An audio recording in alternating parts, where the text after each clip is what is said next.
long way from where I started with this. And these, so come a long way. Welcome to the 120th episode of the Home Theater Hub. You're going to get a whole nother group of followers. You get like 20, 30 more followers tonight, man. Welcome to the smooth sounds of Don's voice. Your Grinder app's going to blow up. We are starting on it, huh? Yes, absolutely. Got to start off on a high note. Welcome, everyone. Welcome to the 120th episode of the Home Theater Hub. Appreciate everyone for joining us tonight. As you can see, we have the legend, the myth, Youth Man. What's going on, Michael? Dude, how are you, sir? I'm good. He is a legend. Exhausted. Exhausted? Yeah, completely. I crashed today. Like, I hit a wall. Straight up. I was going so hard. 3, 4 in the morning, past at least 4 nights in a row. And then getting up early, grinding all day. So, but it's awesome, man. Well, hopefully you got good news. Come here to relax. Yeah, we'll have some fun. Yeah, hopefully you got good news to show us later on here. So, congrats. Thanks, early man. congrats on your own endeavors here, which is going to be fantastic news. We briefly talked about it a couple weeks back and then talked about some items that you had for sale. Mm-hmm. But yeah, we still got a few things too. I need to go through the list, and I've just sent Rusty an email, but we can chat about that in a little bit. Yeah, for sure. What's up, Luke? So what's up, Abe? How are you, sir? I'm doing great. Back home from my trip in Orlando. Got a lot done there, so I'm happy to be back, and then get ready for my trip next week to Nassau, back to the Bahamas. So back to the Bahamas. Nice. Yeah, I just came from Nassau. I know. Yeah, we just missed each other there. Yeah, but gonna go measure for a theater there. So excited about that. What do you have an idea of what the dimensions kind of are? Yeah, this room is going to be 21 wide by 28 or 29 by nice 12. Ooh, even better with the ceiling height. Yeah, it's a pretty big room. So this is the a residence theater for this high-rise luxury condominium. So this will be the theater that the guests can use. Oh, that's cool. Yeah, so it'll be pretty interesting. So we're working with a team over there to make it as user-friendly as possible. But it's going to have a synthesis system and a barcode projector and the whole 9 yards. So it should be a pretty amazing place when we're done with it. That's cool. So what's going on with you, Ike? How was your week, sir? Good. Busy, but good. I'm excited to be here. Just ready to relax, but it's been a long week. So, yeah, looking forward to the next hour or two. You're keeping us on our toes with your camera angles. No, he changes it, doesn't he? He changed the camera angle again. Got some plants hanging back there. Got the womanly touch back there. Look at that. Just to peel into my softer side now, but it's been like that for the last couple of weeks. You guys just haven't been paying attention. I'm gonna have to go back and check. I think you were more off to the left before. Yes, I was, but I kind of switched the room. The lighting's a little different, is all. Yeah. I kind of switched the room. Wait, you turn some of the panels sideways now. I could see that. Now, those have always been there. You just didn't have that view, right? Okay. It's a long spiel, but I kind of set up. I used to have the office set up. When you want to do the whole. I wanted to look good on camera and everything, but it just didn't allow me to work. Right. So I finally just turned it around to the way that I should have done 1 year ago. Right. Which, it's not the most pleasing, but it has good background, which is good. But let's see if I can put it. How far would you say that wall is from your desk there? You have the tape measure out. Reach out and grab it. He just happens to have a tape measure. we did not plan this. Exactly, Ike. Yes. It's 7 feet. 7 feet. Yeah. because I think mine may be about 5 feet, so you're not much. Okay. It's I'm all 2 about feet. the lens, the lighting, and those little. But yours, Abe, actually looks a those lot little further back ambient lights because of the way you ambient. got the lighting set up there. Yeah, it's like literally I can touch it. It's like 2 feet. Yeah, it looks good. Looks good. I like it. Parked into a corner. Yeah, I'm still working on my official setup, but this so far has worked out, so I'm happy with it. And it's low budget, so I'm happy.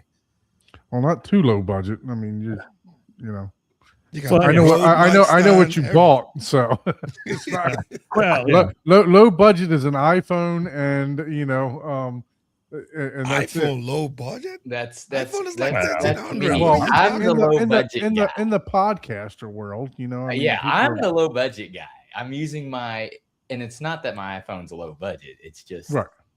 I'm using pre-existing equipment, not Correct. buying. Use what you got, man. That Yeah, just sound, yeah. Right. Now I did sounded- buy some. that just lights. sounded awful, man. Pre-existing conditions, just like Yeah, pre-conditioned. So Benjamin asks, what would be the go-to movie for condominiums? I would say it depends on if it's 55 and over, maybe Cocoon.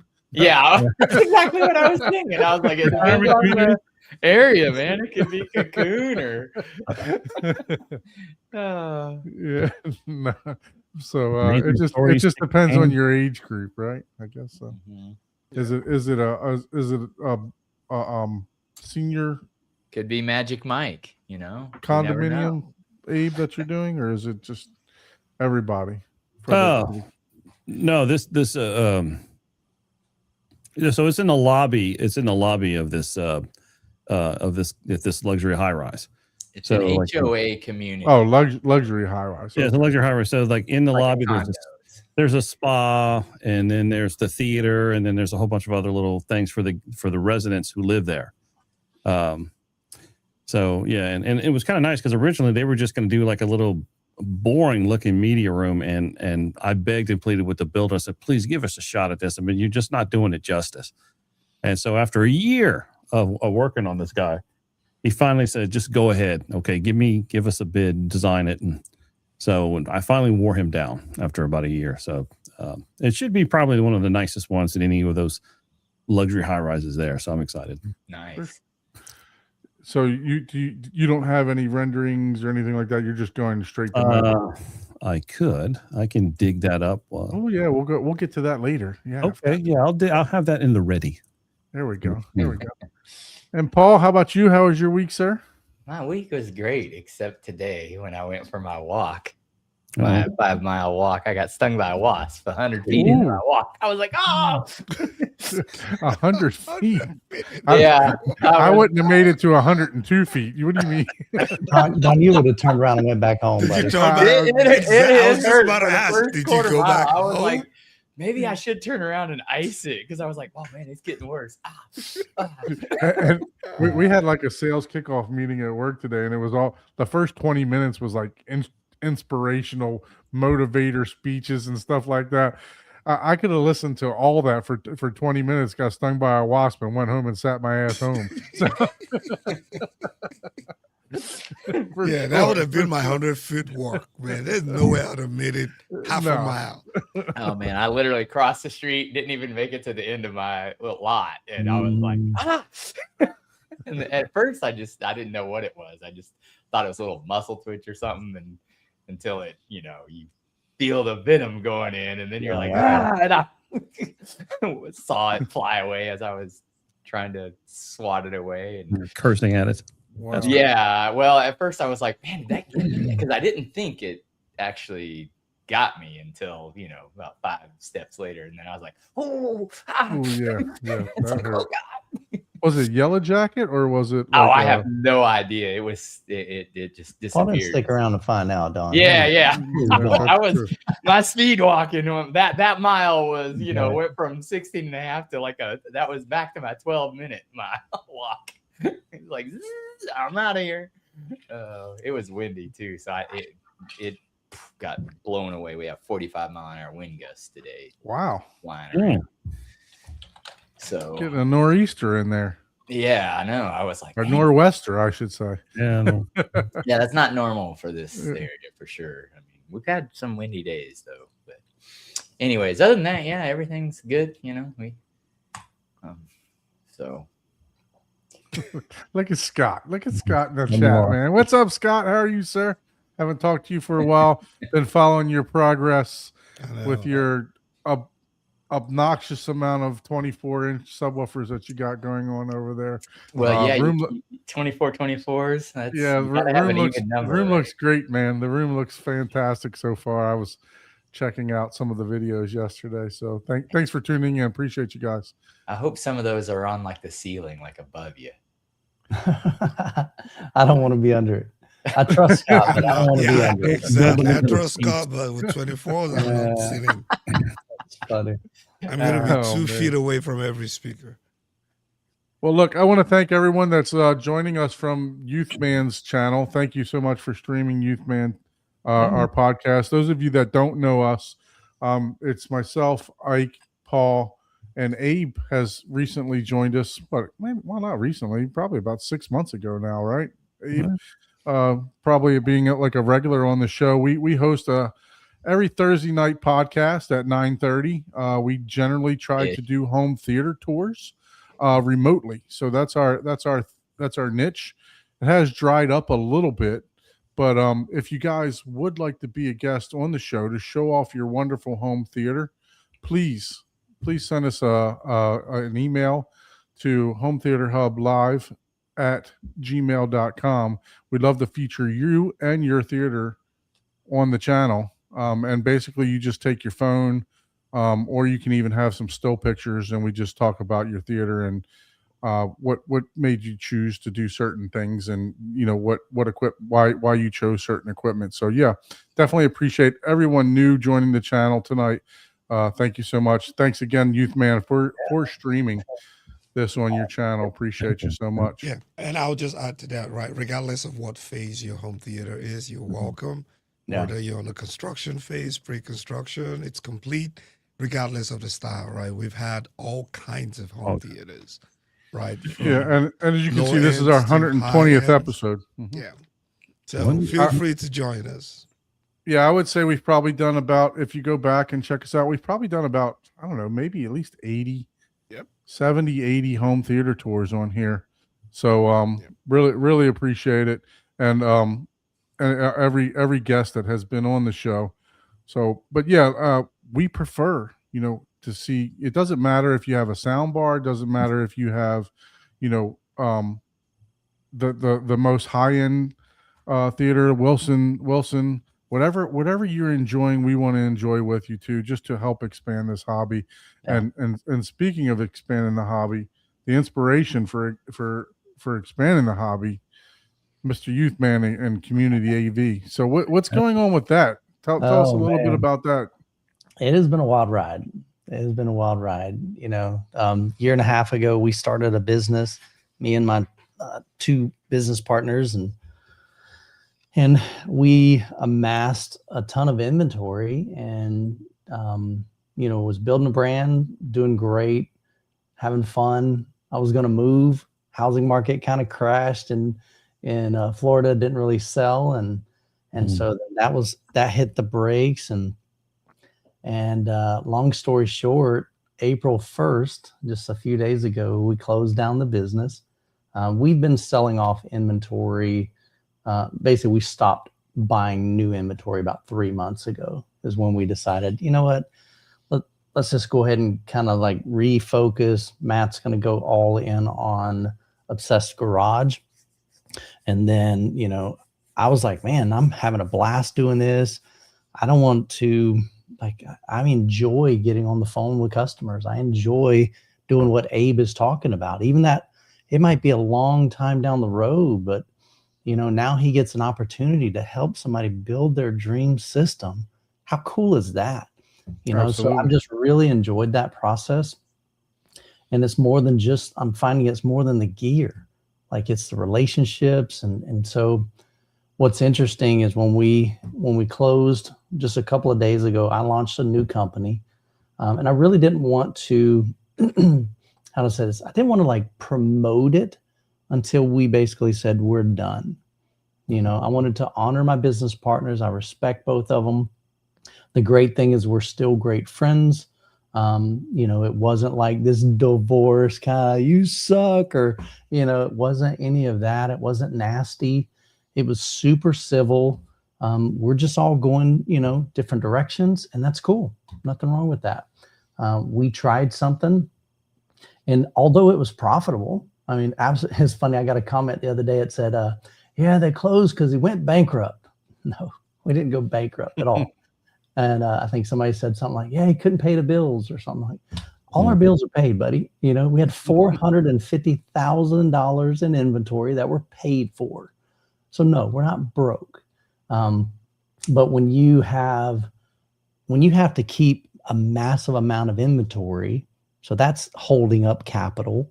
Mhm. And then you have 3 business partners, like we'd have to make a lot more money. And it was just going to take probably another 2-3 years, more than likely, and I mean, Rusty moved over here, like that was his income. Right. And so, just all 3 of us just looked at it and said, you know what? Yeah, we gave it a good go. It was fun, but let's go ahead and close up. So over the past 3 months, been selling off inventory. I've sold almost all of that $450,000 in inventory. I think I'm down to about $25,000 in inventory right now. Something That's like great that. to hear. Impressive. That 25 or is- 50, that somewhere is around that. impressive. Wow. And so I do have still some stuff. So I'm, right now it's like, okay, business is closed. So if you're looking for a Youth Man deal, shoot me an email. Biggest thing. Still send it to my old email address, youthman@obsessedhometheater.com. And just say, hey, me, Youth Man, heard you on the podcast. What else you got left? And I'll just send you, an email reply, because I've got a document that's got everything, pricing on it and everything. So, but it's a handful of JTR. I think I've got a couple of speakers. I've got one subwoofer just sold tonight. So I've only got one subwoofer left. It's a Captivator 2400 ULF. But the bigger picture is, so that I'm shutting down. So what's been challenging is that transition, shutting down one company, launching my own company by myself, going all in. And I shared a video on my channel, just kind of my heartbeat. I put about 5 different videos leading up to it. But really, what I've learned through this process is my heart has always been for the community. Like, you go back to the days of M-Wave, the whole point was getting people together to experience cool things together in the home theater space. Podcasts like this, it's about these guys right here in the chat that many of them I know. I've met Siphonics Audio. I've met, of course, I've met a lot of these guys. I'm scrolling up here. Scott, I've been to his home, I've been on Zooms, not Zoom, but like a FaceTime with Miguel. He was in here earlier. And so to me, the community is like, that's what like Youth Man bleeds. That's my heartbeat. Right. So Obsessed was really Matt's heartbeat, because he's got Obsessed Garage, Obsessed Engineering. He's got Obsessed Home. And so we were taking his business model and seeing if we could apply it to home theater. And like I said, it was successful. I mean, we did pretty well. But like I said, just not enough for like 3 business partners. But Right. the reality is, what I'm doing now, I could not be literally more excited. And so I don't even know how long it's been now, 3 months ago, maybe 5, 6, I don't remember. But at some point I had an idea, and it's probably been 2 or 3 years ago. I wanted to do this, but I always said, I don't have the time. I'm building Obsessed Home Theater. I'm all in on that. I don't see how I can devote more time to figuring this out. And the question came from my channel, people always saying, Michael, I don't know anybody in my area that's into home theater. I'm building this cool theater room in my room, and my wife, she don't really care about it. My kids don't really care about it. Even my neighbors, they think it's cool, but I can't bring them in there and like really talk about the stuff. And so what I've found is home theater a lot of times is lonely and it's kind of isolating. Yep. And the reality is the people are out there. We just don't know how to get connected with them. And so probably, like I said, about 3 months ago or 6 months ago, whenever it was, I said, you know what? I've got the ability. I've got the platform. I've got the audience. We've got the resources out there. I don't have the time, but I've always said, I don't have time, I make it. And what I mean by that is we tend to make time for the things that are most important for us. You know, if my grandson walked in right now and said, Papa, will you read me a bedtime story? I'd be like, guys, I love y'all. I'll be back in a few minutes. You know, Exactly. For sure. you make time Family for the first. things that are, yeah, you make time for the things that are most important. And so to me, this is important because I don't think anybody else is going to do it. Mm. And so what I ended up doing is I began to reach out on my channel and say, hey guys, here's what I'm thinking. And I started off with my area. And I reached out to a friend of mine. Originally, I started the Facebook group for Central Florida. So at the time it was Obsessed Home Theater Central Florida. And I had Facebook screwed up and they sent out like 7,000 invitations to my page. Well, the point of the community is local communities. I don't Mhm. need Ike in my group. I don't need Paul in my group. Ah, come Even on, Don, man. I don't need Don in my group because Don's more South Florida. You know what I'm saying? I'm I mean, still he's close welcome. enough, though. You're welcome, but you see what I'm saying? We want to, the idea. I don't need another Facebook group that's got 10,000 people. It's I need a local. Facebook group that are small enough that I know these people, individuals. I've been to some of their homes. I've seen some of their theaters. And so I created this Facebook group, and now it's rebranded to Community AV Central Florida. And the concept is if you live in Central Florida, if you love home theater, join our group. Share what we're talking about tonight. Share your passion, share your love, share your questions. And so instead of just reaching out, I don't want people to leave the other Facebook groups. Be a part of those big groups. That's wonderful. It's more people, more resources, especially if you got questions.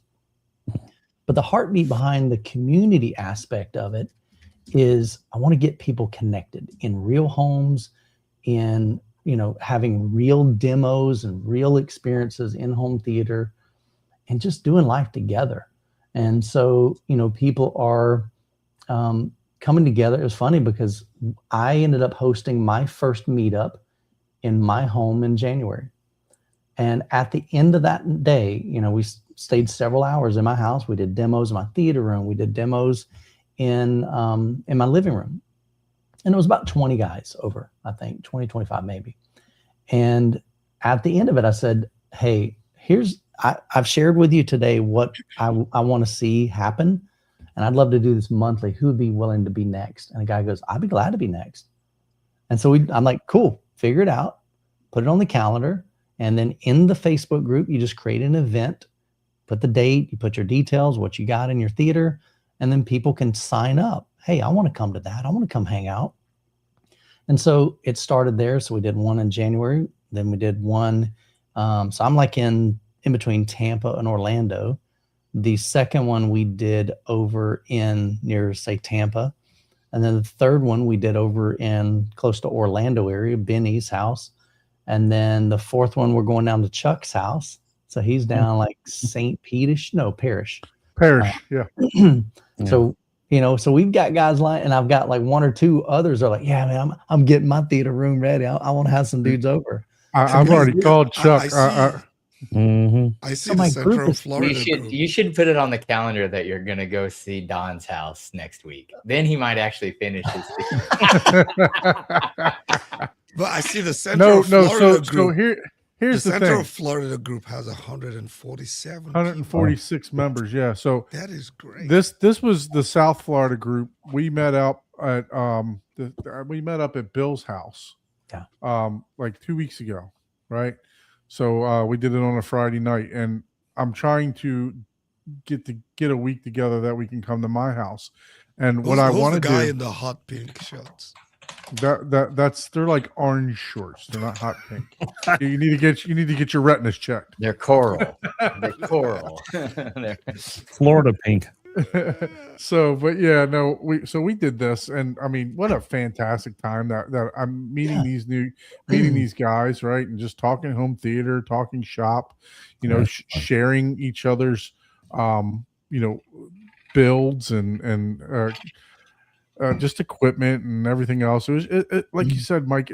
Michael, it's a fantastic time. You don't know a whole lot of people that do this. Now, me being kind of outgoing, I've always talked to people on Facebook groups. I just shoot them a message or shoot them whatever. So I've over the 6 or 7 years, I've kept up with a lot of people. Just, hey, how you doing? How's your theater going? Just reaching out to people like that. But I mean, this is just a great idea, and we kind of promoted it back when you were first starting, for Obsessed Home Theater. So the question I have for you are all of the Facebooks, the groups, they should change to community AV, correct? Yeah. So before you go further, Michael, sorry to cut you off. Yeah, go ahead. We have another YouTube royalty in the chat. Yeah. Jennifer Gallers. Yeah. I said hi to her. Jennifer's so sweet. Amazing content that you put out there. So I just wanted to give a quick shout out. Yeah. Jennifer's given me her blessing to use, like if I review a projector or a TV, she's like, Michael, you're welcome to use any of my content. I just ask you credit, man. I'm like, heck yeah, I'll be glad to send people your way. You make amazing content. If you've got a beautiful display, some of her content will absolutely shine on your setup, whether it's a projector or a TV. So definitely check out her channel, Jennifer Gala. Yeah, I need to sign up for that Youth Man deal, man, so I can use the contents too. But yes, they are really amazing. Yep. But yeah, so that's really the heartbeat of it. And so I said, let me start in Central Florida and model it. And then we had a gentleman in South Florida said, I'll be glad to start a group in South Florida. And then we had a gentleman in Northwest Florida, and we're building one in Northeast Florida. And so the thought is people can go to my website, click on community, click on their state, and they could see, okay, I'm in Florida. Where do I live? Well, I live in Central Florida. Join the group, and then you begin to connect with people. I had no, Ike, you said how many's in our group right now? 160 something? 147 for the Central Florida group. So let's just say right at 150. Yep. That's 150 people. Let's just say there's probably 100 and at least 25 of those I didn't know existed in our area. Yep. And some of these guys have really cool home theaters, and I've never experienced it. You know what I mean? And so if I don't know they exist and I'm making content and a lot of them follow my channel, that means the average person building a home theater, they don't know they exist either. But now, guess what? Now they're getting connected. Look, I mean, just the other day, I was Facebook Marketplace. I'm shopping for, right? I've been on the lookout because I want to make the 3 stack of rails. Okay. Right. I want to 3 stack on each side and the back. I've been on the lookout for a good deal. Yeah. Came across a guy that was selling rails 4 miles from my house. Right. Started talking to the guy, man. He's got an awesome 2-channel setup and everything else like that. And I said, hey man, we live so close, we should just connect sometime. You know what I mean? But just like you said, even though he may be a 2-channel guy, but we still have common interests, right? We still have common interest in the sound. We're talking about REW. We're talking about what you mic, and he's got the Lindor version of the Macintosh. I'd love to go hear stuff like that. You know what I mean? So it may not even just be home theater. It may wind up being 2-channel guys too. You know, so they may have an outdoor system. Right? Exactly. Yeah, for sure. So and I know they do this with the 2-channel sometimes. There's 2-channel groups, and there's a handful of states that have really tight, groups, and they meet in homes. They do these monthly get-togethers, and they call them home theater crawls. I've never really used that terminology. I think it's more of a bar thing. Is that right? A bar crawl, Yeah. maybe. Yeah. Yeah. So, But Pub anyway, crawl, bar crawl. Yeah. yeah. It So sounds like a Texas thing. That's what we do out here in Texas. I know the guys. You In crawl, the, you crawl the with guys all in the San all Antonio. the beer and Figure it out. barbecue. You end up crawling. Yeah, the guys in the But- San Antonio area do that a lot with the home theater crawl tour. and so all that. really, looking at those groups, I was just like, dang it, I want this for us. I want this for me personally, And so it started with me, and then it expanded to North Florida and South Florida. Hey, And then- I just recently joined the one in Atlanta. You got 95 members just in Atlanta. Yeah, Right now, it's already. crazy, dude. Some of these Yeah, groups and have I huge just joined that groups. like, I don't know, 2 or 3 weeks ago. So I've been happy to be part of that. So, Yeah. and That's the thing. You're going to meet some cool dudes. You're going to build some relationships. And my vision for this is like, man, imagine 20 years ago when I was building my theater room. I didn't know squat. I still don't know squat, but I'm not super handy, so I can't build anything. But me and a buddy, we were starting to build my riser, and I kind of got stuck. And he didn't know how to finish it. I didn't know how to finish it. And so I called my friend that lives in Alabama, 600 miles away. And I said, Sean, what do I do? He's like, what are you doing in 2 weeks? I went, what do you mean? What are you and the family doing in 2 weeks? I'm like, I thought he was like ADD, like he's on another subject. I said, I don't know, probably just hanging out at the house. He said, well, I'll load up the kids. I'll load up the family. I'll load up my tools, and we'll come down for the weekend. We'll build this thing. Okay. Imagine if I would have had my community. He wouldn't, Right. Of course that was a blessing. I don't want to say I don't wish that would have happened, but imagine having a community. You get this new projector. Scott just got his new QL7000, and Scott was capable of mounting that himself. But what if he reached out to his community and said, hey guys, I got the QL7000 coming in this Saturday. Anybody want to come over and help me mount this thing? We'll check it out together. And then, Abe's in his group, and he's like, Scott, I got all the equipment, bro. I'll bring my calibration, and I will dial this bad boy in. I'll test your HDMI cable. Hold on. You see what I'm Oh saying? yeah, he got that too, right? So it's like, golly, like that's what I envisioned for this.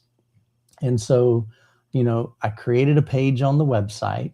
You can click on community. You can go to your state. You can find out what, if there's a community in your group or in your area. And if there isn't, the simple question is, would you be willing to start one? And I've done all the work. I've created a document. It's a simple step-by-step. Click here, type this. It's a copy and paste. Put this in here. Just put your group name. Do this, do this, do this. Here, I've done all the images for every group.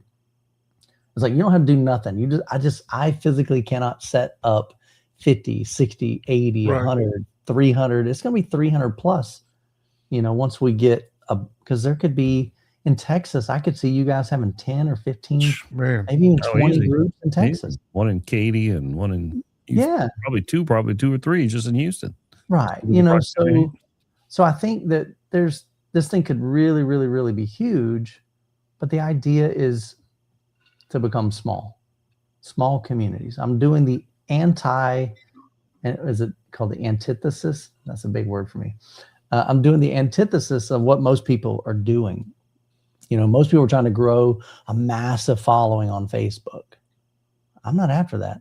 If we had 10 guys in a community, in an area, in a city, and they were coming together and they began to meet regularly, dude, that's a win.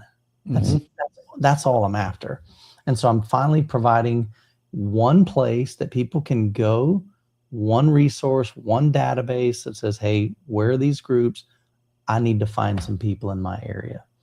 And so that's what it is. So community. So talk to me about your vision for the business model for this, Mike, right? Because Sure. look, I mean, obviously, you're not, we all have to make money somehow, some way, Mhm. right? So what's Yeah. your plan for this, as far as the business model, how we can support you, right? Yeah. So tell us about how we can do that. So over the past 8 years, well, maybe even not 8 years, let's just say 6 years. I've been on YouTube for 8 years, but I started off my channel really just, making videos on the stuff that I had.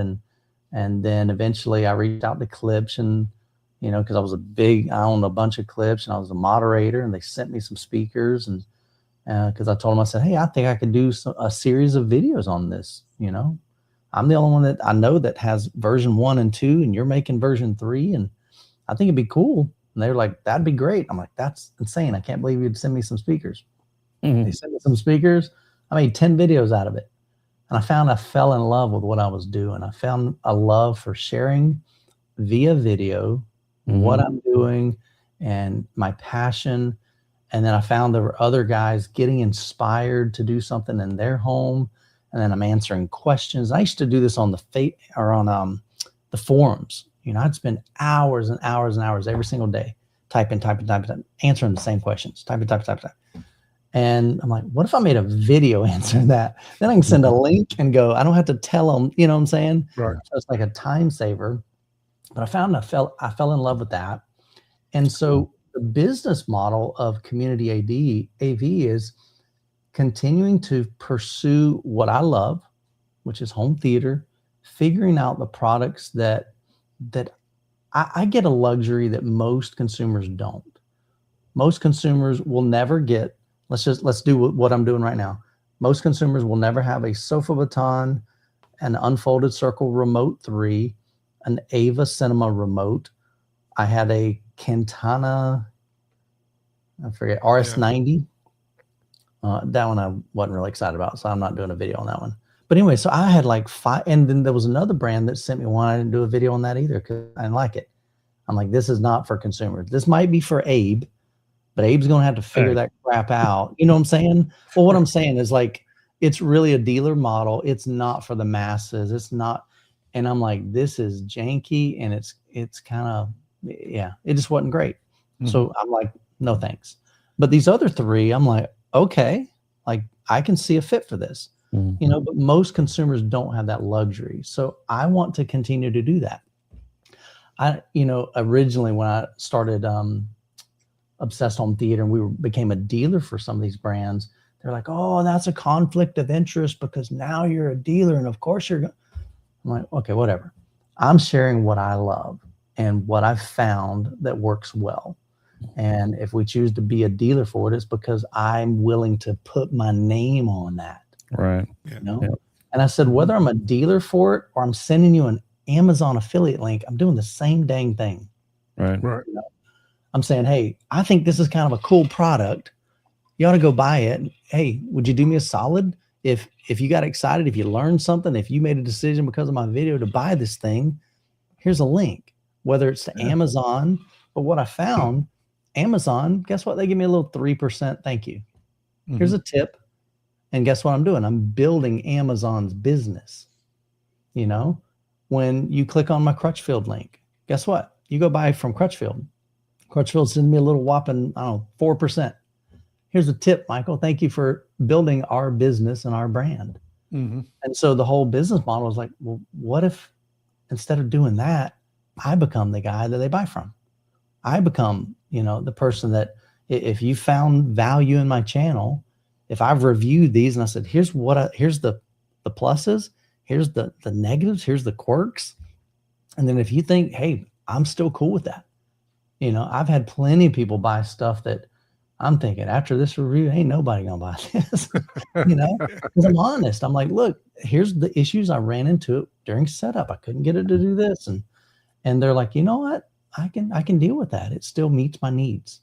And so I'm just going to continue to do that. And so the thought is really, I'm just starting where my theater room is, you know, and really we carried over the brands that I had established with Obsessed Home Theater.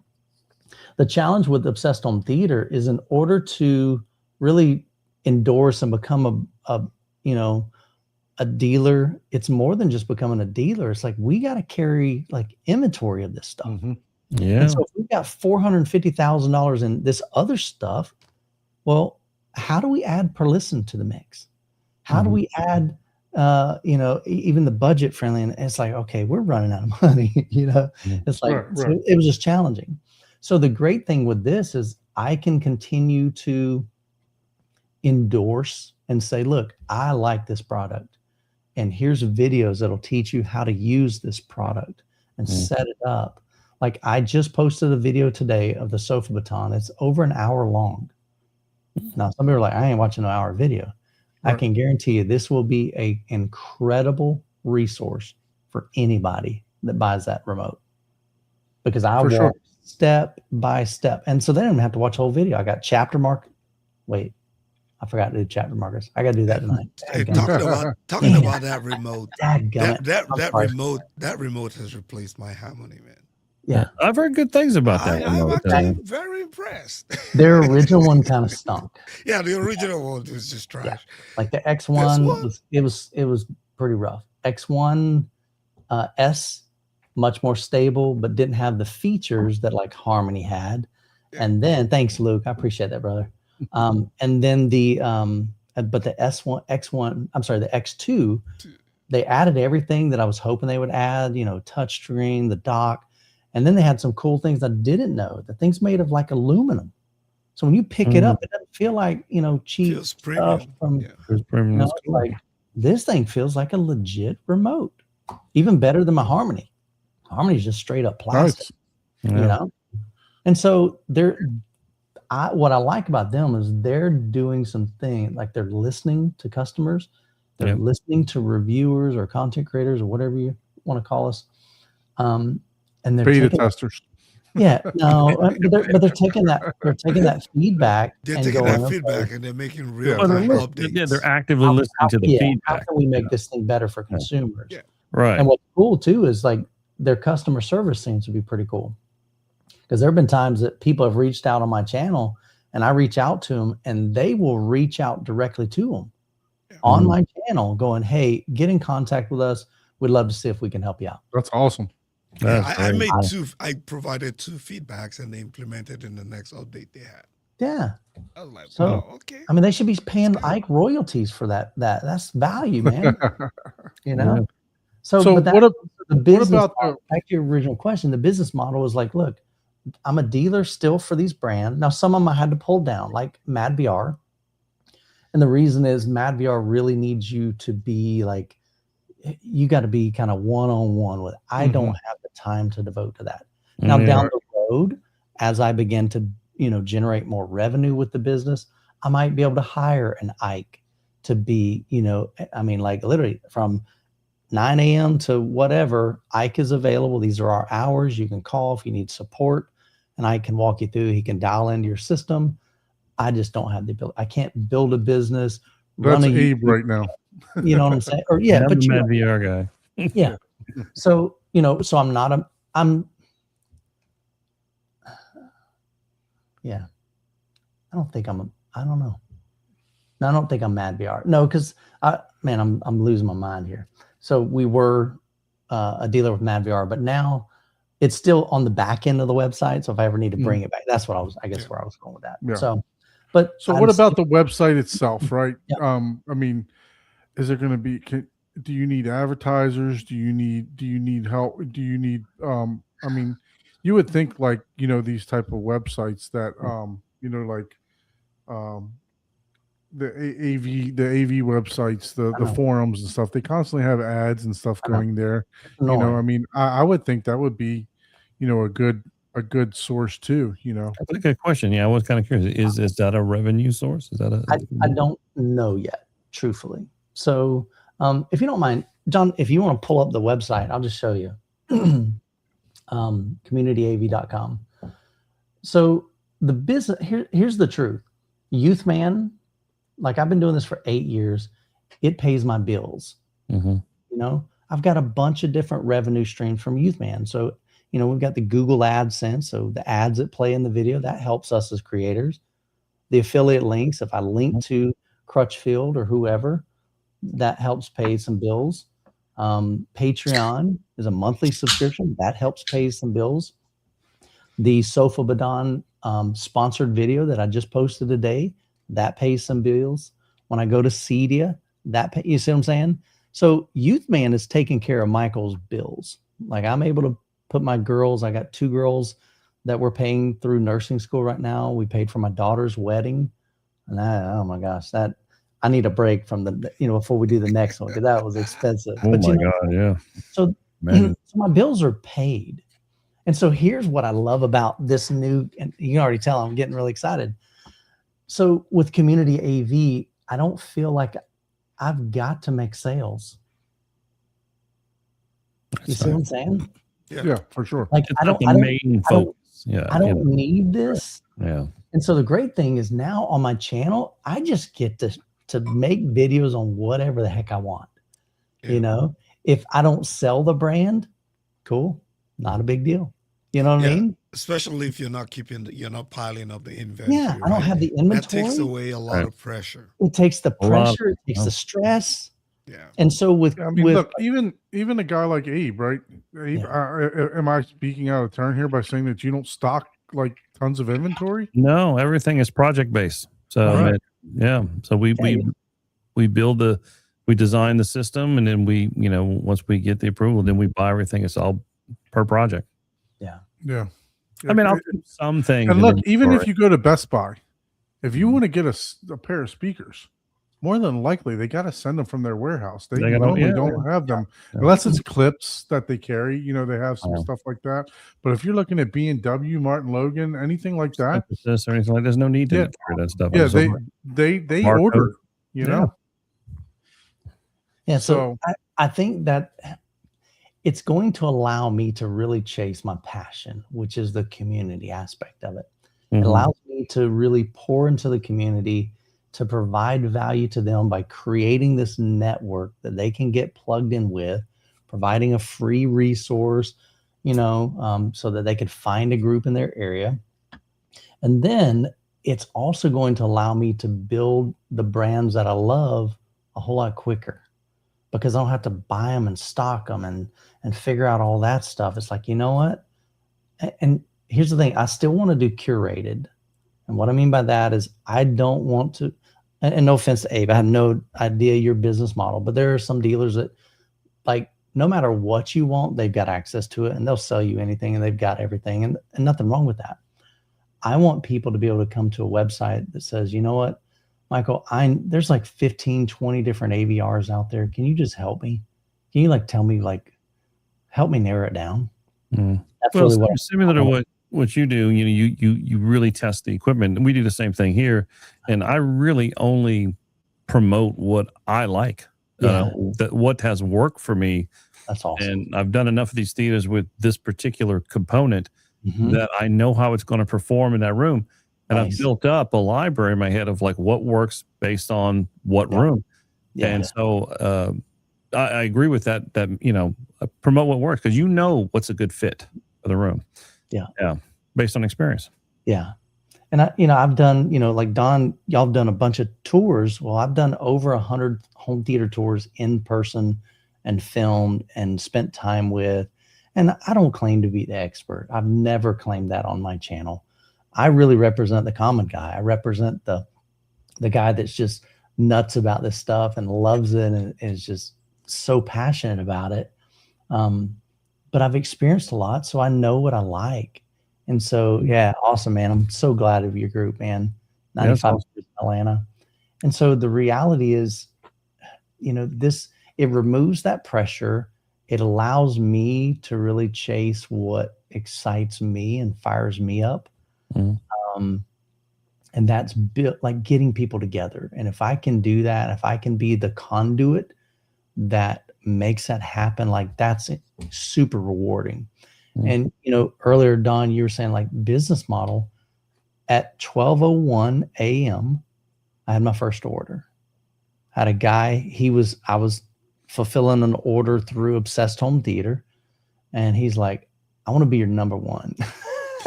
Your number one customer. He stayed up all night. He did. So he made, dang. and I'm telling you, the site is down at midnight. It says coming soon or something. You have a countdown clock or something? I didn't even have that. It was me clicking go live. Literally, I just had to unlock the passwords. All I had to do. Mm. And so I'm looking at the clock. I'm like, okay, 12, boom. And literally a minute later, cha-ching. I'm like, what? You're like, oh, this is a Right. mistake. So what was the There's first no order? way. I'm Like, like, you're glad it worked. I'm like, he wasn't kidding.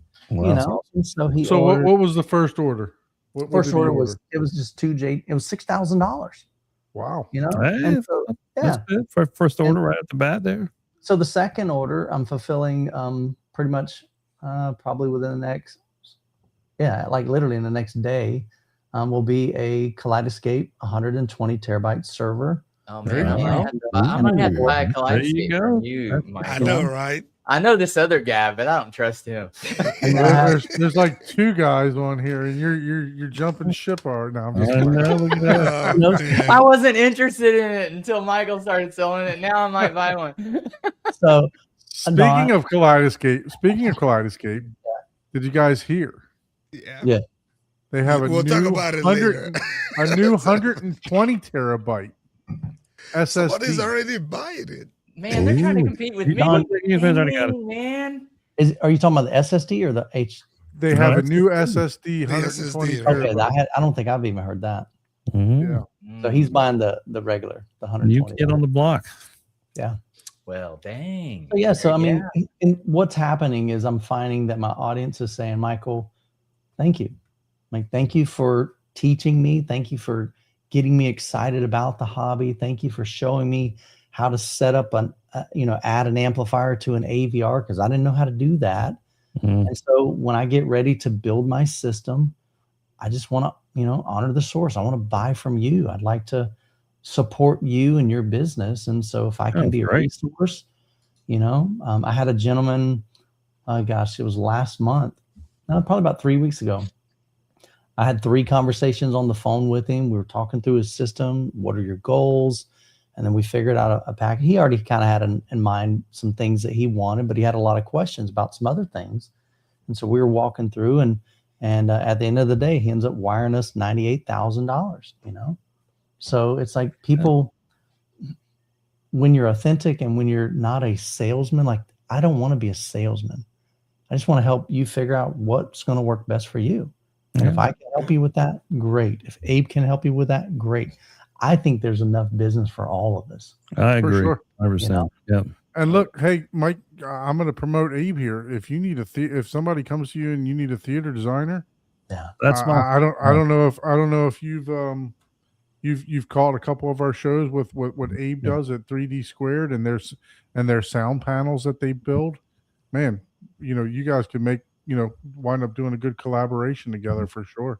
Yeah, the bulk of what we do is design and engineering. So that's kind of our bread and butter is the theater Nice. design. Yeah. In addition to doing turnkey theater, and theaters are all we do. Like I don't do anything else in the house but theaters. Cool. So we've kind of- wow. You're a specialist. Well, That's awesome. Just the room, yeah. Which is what I love about this because I get to sit here and talk about theaters all day long. Yeah. Talk Yeah. Which shop. is great, and that's what got me hooked on it is because I have a passion for it, and even I've been doing this for 30 plus years. You never know enough, and I won't even say I'm the expert. It's just always there's always something else you can learn, and Sure. you learn something from everybody. I've learned so much from these guys, and just found it's just so it's been very educational for me just to get plugged in to the groups, to get plugged into people like you guys, and really just go, hey, I'm missing some stuff here. This is really really good. So, But that goes So back this- to that whole community aspect of it. I mean, that's really what this thing's about. Yep. This is one of the recent theater designs that Abe put together, and one of my favorite that he did here. I'm just going to brag on Abe a little bit here. I appreciate it. See if I can find this BioShock theater that he did. It's just absolutely amazing. This was a recent one. We had Mr. Lang on the show. Yeah, He did a big Just theater gotta walk. eventually go out there. Yeah, absolutely. So here's the BioShock theater that they designed.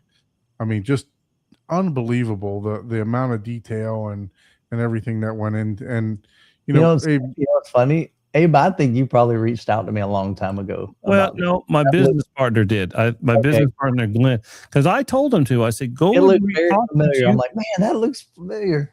Yeah, I told him to reach out to you. I don't know if he got any if he ever got in touch with you or maybe sent some stuff. But I remember gave the picture, so he must have reached out to me, but I don't know what.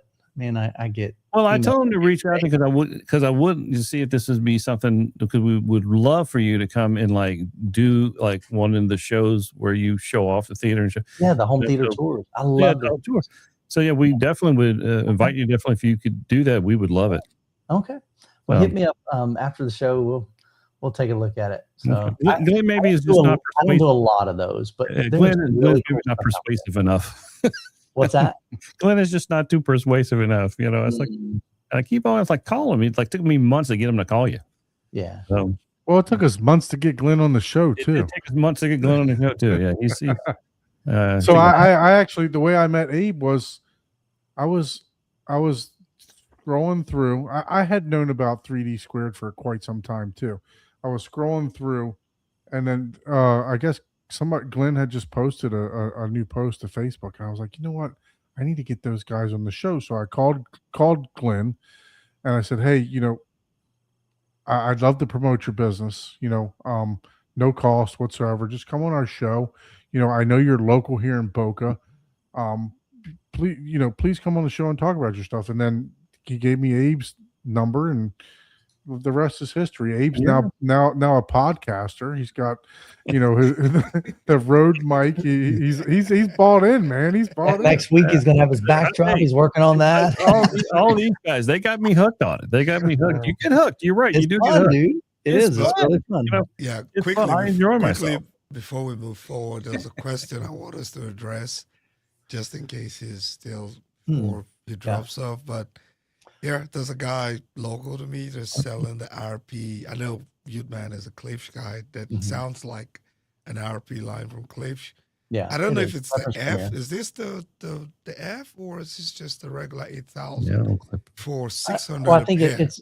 I don't know if there's a different. You got RP Reference Premier 8000 is like the series. Yeah, the F series. would be basically the floor standing. Floor standing. Okay, so I'm this a- is the 8,000 Yeah, because they don't make an 8000 bookshelf. bookshelf. So Yeah. that is the floor standing. Yeah. I saw that comment earlier, and I'm not familiar with like the used market. Adorama's got them right now for $311. For one, right? Right. So that'd Yeah. be 600 and something brand new. Parts Express is doing them for $450. well, that says That'd price be- $499 Yeah. right there. Huh? The Klipsch Right. website has them for $550 each. Now is so- that it's probably each. And Yeah. so so that's Well, that's- 550 for each is the new Reference Premier Series 2 even. Oh yeah, that's the They're two. new. So you might want to look at that one. Yeah, True. just Yeah, go to that's a different Amazon.com and you can Right. see what the going price is. Yeah, so it's I don't know what the current used price. Typically, a lot of times in the used market, you can kind of expect, especially if they're a little bit older, like 50% of what it's currently selling for. Yeah, If I would it's say current, that, yeah. you know? I don't know, I'm still always skeptical buying used speakers, but Dude, I had bought over 100 pair of clip speakers, or no, I'm sorry, 50 pairs. I've had 100 clip speakers over the years. Hmm. I've never had And- one and- go bad. that's good. Wow. Yeah, so I would say take a look and see what the actual price would be Mhm. for a brand Right. new set, Yeah. and that would help guide you. You Correct. know, Mm. like even the latest version, the version 2 of that is just $550 on Klipsch website. Yeah. Well, So- Adorama has them for For even that cheaper. I same saw one for I $311. think they're Yeah. saying 11, used. yeah, Adorama's yeah, not used. yeah. I'll Yeah, share So, with so- you. anyway, just take a look. I don't know around. what Adorama is, but you know. Now, They you sell- can't go Oh, wrong that with says those used though. speakers. That does Yeah, say yeah, used. yeah. Well, but then again, I mean, like, okay, there's $600 for used. You got a pair you don't Yeah. have to ship. Mhm. Mhm. I Yep. mean, you can go see it in person. Yeah, so Yeah. it might be worth it. It's all it's Yeah. Might be you worth have it, to yeah. decide, but yeah, you're gonna have to Yeah. look at Yeah. Amazon, Google. I mean, that's Now, with Remember, regards to don't the blame us for your speakers, next you upgrade. can't go wrong with those speakers. They're yeah, relatively good something's speakers. is So. worth as much as someone's willing to pay. That's Correct. it. You know, the good thing about local is you know what I've always done over the years, because truthfully that's how I built my theater room initially. Mhm. You know, 20 years ago when we first moved into this home, you know, Jessica's like, yeah, you can build a theater room. And so I reached out to a guy like Abe, and I'm like, Abe, what would you charge me? And I went, I don't have that kind of money, you know. Now, if you really want to spend $600, this There is you the guy. go. This is There the you guy go. you need to contact go. right here. Uh-huh. So- Making his own, man. Mr. Paul is 3D printing speakers. I love it, dude. And I don't know that it's $600 or what he's going to charge. We're just messing around here, but Yeah. but Oh yeah, it might be worth more than that. I mean, A lot of $1,200 love and would be labor fine. to But goes I'll into make that. it. Yeah. All the filament and stuff. Yeah. what's the progress of this that you got going on, Paul? It's fully printed. I need to start inserting the hardware. So you see all the holes in the front of it. Mhm. That I am going to have to, because I don't have a fancy machine, manually heat insert screw, like copper screw holders. That way I can assemble it. And there's a couple. And plus, I'm going to have to, there's a couple spots where, it gets little nubs that I'm going to have to knock off so the fit will fit perfect. And then I'm going to have to obviously just assemble it and, glue it together just like any other speaker would be done. Yeah. Important to And know. then I'm going to test it and I'm going to measure it and match it or, see the old design that I had versus this one and Nice.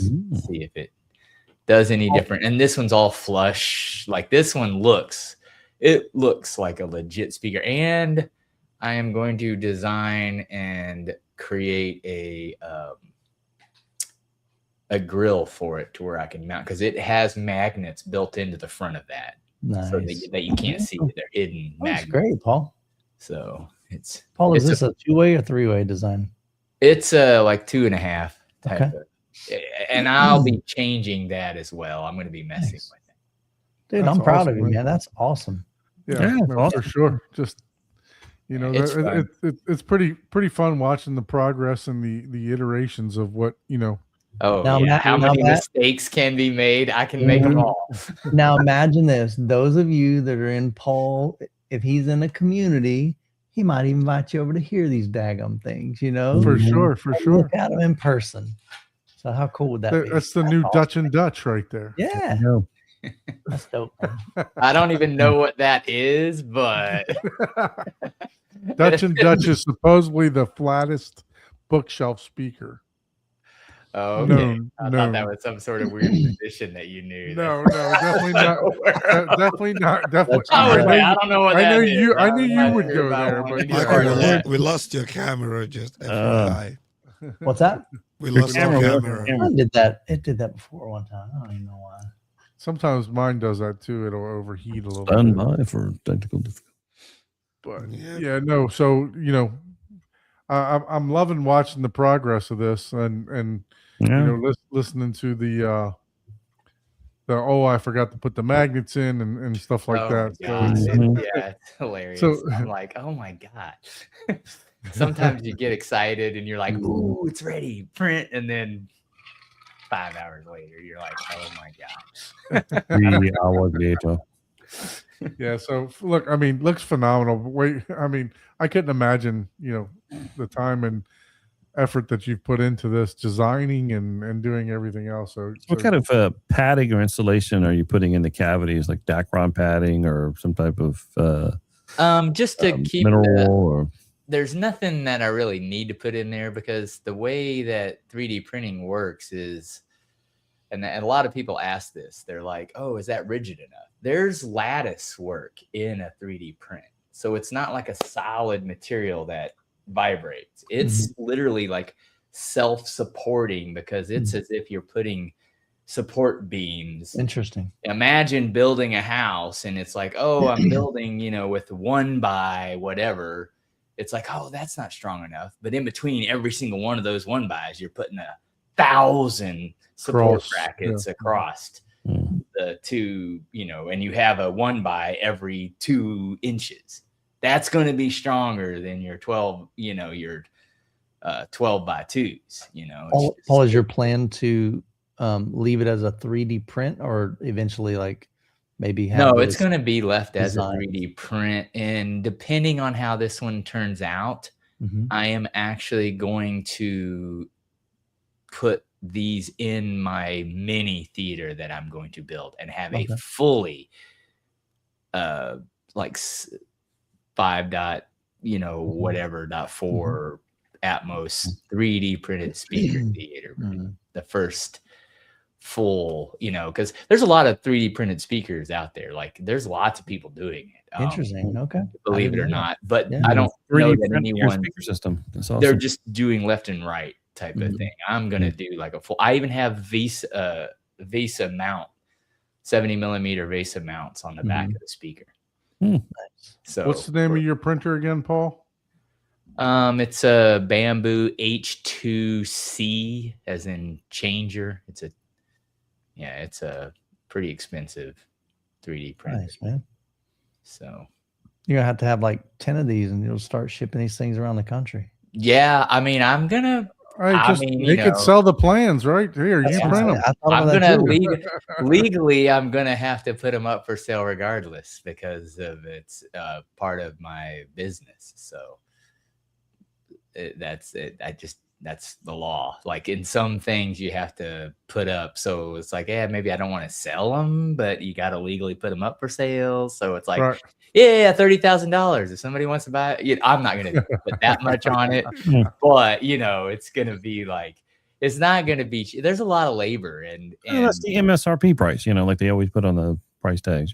Yeah, exactly. It's not going to be like outrageous like that, but they're not going to be like $100. I mean, they're going to be every bit. Well, you got that much in filament, at least. Yeah, exactly. Yeah, it's going to be like 6 or 7. Paul, what do you think even roughly a speaker would run? Roughly, like if he were to sell it, it would a pair would be like $600 or $700. Yeah. Okay, so I mean, again, super it wouldn't affordable. be like outrageous, but Okay. yeah, it's just, and I mean, sure, Nice. If it's not so much, and this is what people don't realize unless they're actually doing something. They're like, oh, you just hit print, right? And it's like, hey, you got a couple $100 in filament. And it's like, well, yeah, if you've been doing CAD design for a year and you've been doing 3D printing for multiple years and you know exactly how to calibrate your filament, your what equipment to use, how to do the inserts, how to input the magnets, there's tons of engineering that goes into it, and that's what people don't see. They just see, oh, this is just I'm not paying that, that's only I could buy the parts for $40 and do that myself or whatever. See, I think the drivers alone are probably $100 some bucks, because I didn't buying them from you got them from Parts Express. Right? Yeah, I did. I bought the highest components that they have because I was like, I'm not cheaping out on Right. that. So you built your own crossover and all that stuff too, right? Yeah. Or was it a kit? Well, I bought all the parts from Parts Express. Yeah. Okay, but All it came as a kit, or you designed the crossover yourself?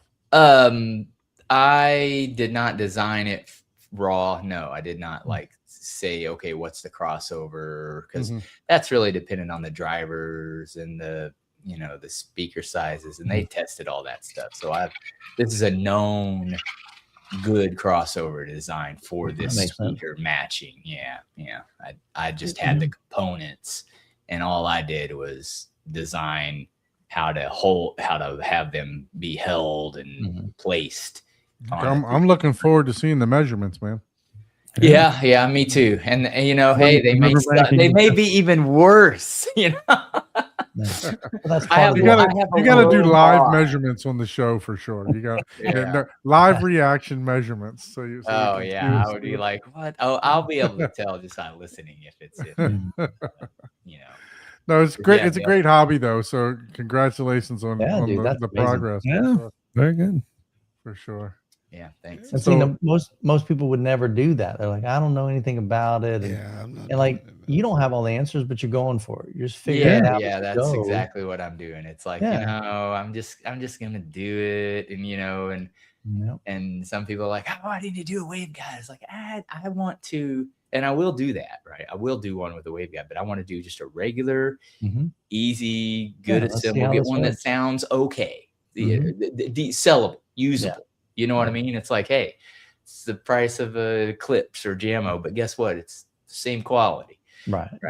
And then the idea is, and this is where I want not only just be able to customize the speaker to any color, right? Because that's kind of the appeal. It's like, well, you can buy a wooden box speaker cheaper, but you're going to be able to, I'll be able to have designs in it maybe cool. you have a custom logo. Yeah. you Change know, colors and or stuff too, something right? like Different that. colors, custom logos. Yeah, you can do fun stuff. And then the top half separates, right? So I'll be able to actually, iteration 2 will have it to where you can insert any number of waveguides. For some Oh, you don't strange like this reason, waveguide? Oh, okay. Well, take 4 That's pretty screws, cool.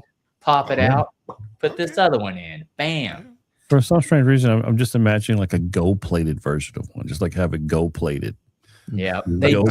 do have some of that stuff. And I was Yeah. actually going to 3D print a crossover board, but it doesn't have enough connectivity. Imagine the gold-plated speakers. Yeah. yeah. Well, the other thing, you could customize for certain people's house. You know what I mean? You Oh, could yeah. Horizon Yeah, Home that's really Theater cool. on there. Or Yeah, whatever, yeah, you know? yeah, yeah. So yeah, no, that's pretty cool, man. I'm glad to see the progress. I was excited to show that picture when you sent it in our group. So Cool, man. That's congrats on the progress on that for sure. Yeah, that thing, man, after putting it together, it's like, damn. What this would you big say ass- it weighs? This is a What would big you ass say- speaker. what would you say it weighs? You got the Arundel monitors there is what you got. Yeah. Right. What would you Is it say that heavy or thing light, weighs? or- Oh, the speaker shell itself is super light. I mean, Oh, it's okay. probably not even a couple pounds. Okay. Like, Oh, it's- wow. Mm. It looks all it looks lattice heavy. work. I know it looked like you're Well, struggling. Yeah. Actually, let me take that back. It's, I think, 1,800 kilograms, whatever that is. I don't know what that is. You put Yeah, that We'll in have to do a English. I conversion. don't That's, how know much, how to do that's that. how much rough filament it is. It's several spools of filament, Oh, wow. whatever that is to pounds. So it's probably a couple pounds. Mhm. But but that's another cool thing because you'll be able to hang from the ceiling with that. The tweeter weighs more than the whole speaker. Yeah, Right. Yeah, that that's tweeter fun. weighs like 3 or 4 pounds. I'm like, Jesus Christ. That's funny. So Did you mean Well, to that say can't be right. It can't be milligrams? 1,800 kilograms. Did you because mean to say that's- milligrams or kilograms? Yeah, because Uh, that's 3,900 pounds. or grams, 1,800 grams. Sorry, Ah, kilograms. I was Jesus to take off the kilo. Yeah, Yes. Move the decimal 3.9 pounds yeah. 3.9, There you go. yeah. 3.9 pounds. or Okay. 4 pounds. Yeah. That's Yeah. right. I was like, I was doing the same thing I was doing. I was, Yeah, I, it's you know, like- I don't know why I I don't know said the calculator. kilograms because I was thinking of something else at the time. But All right. So now that we got off on the tangent there, let's get back to community AV. Community AV. What about the website here? How do we go about joining a group here, Michael? So Sure. if I wanted to, let me go here. And Yeah. that's the wrong one. Let me Yeah. go. Go to communityav.com. Yeah, that's my Facebook. And I made it page. really Oh, here we obvious. go. When you first go to the site, just go, if you don't mind, click on the homepage. So when you go to the homepage, I want you to know that like my heartbeat isn't, hey, buy some stuff from me. If you scroll down, yes, there's all the brands, there's other banners that are going to lead you to products, and over the years or over the next few months and the next year and 2 years, I'll continue to add the brands that I love and products that I, believe in, but that's not the focus. The focus is up at the top. So when you go up to the top, you can either click the big banner when you first come to the page, or click join a community up there at the top. And so once you're here, it gives just some idea of what we've discussed here. But as you scroll further down, it's Whose gonna theater is this? have, AI. AI theater. Yeah, Okay. I didn't yeah. know if that was I just wanted someone that gave you permission. or not. No, it was like Manny built this website. He was very, very instrumental in the previous one. I said, Manny, I don't want to see, you've poured so much love and attention into this, and I absolutely love the website and what you've done with it.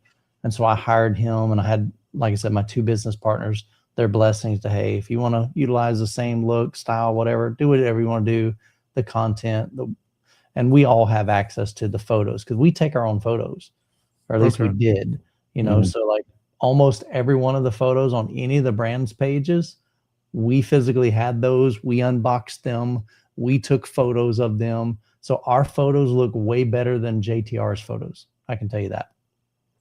Now this is going to be, now see, here's where the challenge came. So I think there's probably 15 subwoofers from SV or from, I'm sorry, not SVS, from Perlisten. Mhm. So for us to be able to do that and take our own photos, we would have had to bought every single, even at dealer cost. That's a huge investment. You know what I'm saying? Yeah, for sure. And so we didn't even get to this. But if you go to JTR, that was really where, you know, our focus was initially. So pretty much every product, if you click on speaker, or actually go to the subwoofers, because those are huge. You know, we took all these photos here. This is not from JTR's website. This is our photos Mm. that we took. We had a guy, Nick, he did an amazing job with photography. He wasn't even a photographer. He was hired at Obsessed Garage. Maybe, I don't know what his role was there, but he kind of was thrown into the, you know, taking photos for Obsessed Garage. And he's like, man, I kind of like this. And then he just became he's their photographer. And so these speakers or those subwoofers weigh 265 pounds, Ew. you know, and he and the team are moving around. He's got his lighting and then, you know, and then Manny, he sends it over to Manny, and then Manny extracts that from the background and then adds a gradient back there. So I'm like, Manny, you know, I'd love to hire you to build the new website using the same theme. And, you know, we can export the data that we've already got. So yeah, so back to, but I didn't want it to be about product. And so you click on join a community, and then here just gives you some basic information. And if you scroll down a little bit further, it says find a community. And here it may not show up on, so you guys can't see in the stream, I don't think, but there's a pop-up window there, and it says US and Canada right now is where we're focusing. And I know I've got guys going, hey, when are you gonna, I'm over here in Brazil. I saw some people in Brazil in the chat, or I'm over here in Australia. I'm like, look, it's taken me 3 to 6 months just to get 60 communities established. I have probably countless emails. Even tonight, before I got on the show, they're going, hey, I got it rebranded. And so now I'm having to go on the website. I have to change the URL for them. So anyway, so there are Canada and US. You choose that. And then over to the right is going to be another drop-down menu that's going to list everything in your area. So, and like I said, you can't see on the stream here. If you go to the website, it does work. Should be able StreamYard. to see it, right? They're not seeing that. No, StreamYard's it's not capturing that. Mm. Same thing when I screen record on my video and I'm showing somebody, it just doesn't pop up. But anyway, so you'll see if you click on Florida, there's 4 groups that show up. So now you can see at the bottom though, when he clicks on one. So that's what happens. You click on one and it says, okay, here's 3 groups in Florida. Are you in Central Florida? Are you in Northwest Florida? We've got a Northeast Florida being designed right now or set up, and then a South Florida. And you literally click on that. It takes you to that Facebook group, and then you just join, you know? So this is Don's group over here in South Florida. So that's the premise of it. It's like, I made it simple. It's easy to navigate. And the great thing is I can update this like really quickly. And so when a new group gets formed, they literally say, hey, Michael, here's my group. I can log in on the back end. It takes me like 30 seconds and your group is added to the database. You know, and so this will, now right now, what you may find is you may click on somebody's group and it says, hey, that page isn't found. And the reason is they've changed the URL from Obsessed Home Theater to Community AV, and I just haven't updated it, or they haven't sent me the email saying, hey, Michael, I updated it. So if you run into any of those issues, just message me and say, hey, Michael, Fargo's not working. Can you check on it? And I'll reach out to the admin and I've already told them the structure, like what that URL should look like. So typically all I have to do is go, okay, if it ain't working, I delete Obsessed Home Theater from the URL, change it to Community AV, and it works fine. And then I update it on the website and we're good to go. But yeah, I've made it as simple as I can. I wanted it easy. So to what states navigate. do they not have a group? Because I'm going through and it seems like pretty much. Arkansas has. Well, a I can group. tell surprised. you it's probably easier for me because I have a spreadsheet. So Alaska, Arizona, these are ones that do not have a group right now. Alaska, Arizona, Colorado, Connecticut, Delaware, Hawaii, Kentucky, I need you to help set that one up. Minnesota, Montana, Nebraska, New Hampshire, New Mexico, Rhode Island, and Vermont, and West Virginia. That's it. Well, here's a tip to everyone, because all those states. So when you click here, it says United States, and then you click on this right here. Mhm, to the right. Basically, none of those states that you just named showed up in the drop down menu. Yeah. So if they do have your state, That means we got a group in your state, that means you got at a least group. one. Yeah, there's Yeah. at least one. And so the Really thing is, good. again, if you go to one, let's say right here, go to one that has maybe like they're divided into, because Long Island's really like I don't know where that's at, if that's east, west, north, south. Which one do you want me to choose? Just go to one that has we'll go, no, not Texas. Laura. I don't know, just click on something till we see like a navigational more than cities. Because like I don't know where Severn is. Atlanta's a city. Keep clicking. Again, I'll tell you what, I can look at my spreadsheet. There you go. So- Whatever that one was. North Yeah, Carolina. Central and Western. So let's say you're in North Carolina and you click on here, you're like, well, I'm really at the top part of North Carolina, or I'm at the bottom part. Okay. Or maybe you're on the eastern side. That's where there's a link down there. It says, hey, do you want to start a group in your area? And all that does is sends an email to me, and you're like, hey, Michael, I'm in Eastern. I notice you don't have a group. I don't know what this means. I don't know how to do it. Walk me through it. And I literally copy and paste a document that I have sent, that I've created, that says, hey, here's my heartbeat behind this. I'm not looking for the person that's the most, the most knowledgeable. Like the requirements to lead a group. Can you just be kind? Like be a decent human being, you know? Can you love home theater? You know what I mean? It's like, And you're asking for way too much. No, you I'm know, joking. that's what I'm looking for. And so if somebody says, hey, I'd be willing to start a group. And then once you start, I've got all the steps here, click here, click here, click here. Here's the, upload and, for the graphic. And then, and Siphonic said it was a really easy process. Can't go wrong. I mean, I've done my very best, even for somebody that's not technically savvy or technologically challenged. I've made it very simple. It's literally go to Facebook, click here, type this, click, and I've got some screenshots and everything. So I just made it really simple. Now, one of the frequently asked questions down here is, do I need to join Facebook? I would imagine so, right? You do. Yeah. So, and honestly, that brings up a great point. So I've had people on my channel, they're like, Michael, I wish I wish it wasn't on Facebook because I'm anti-Facebook. Well, truthfully, I'm sorry. I had to pick one.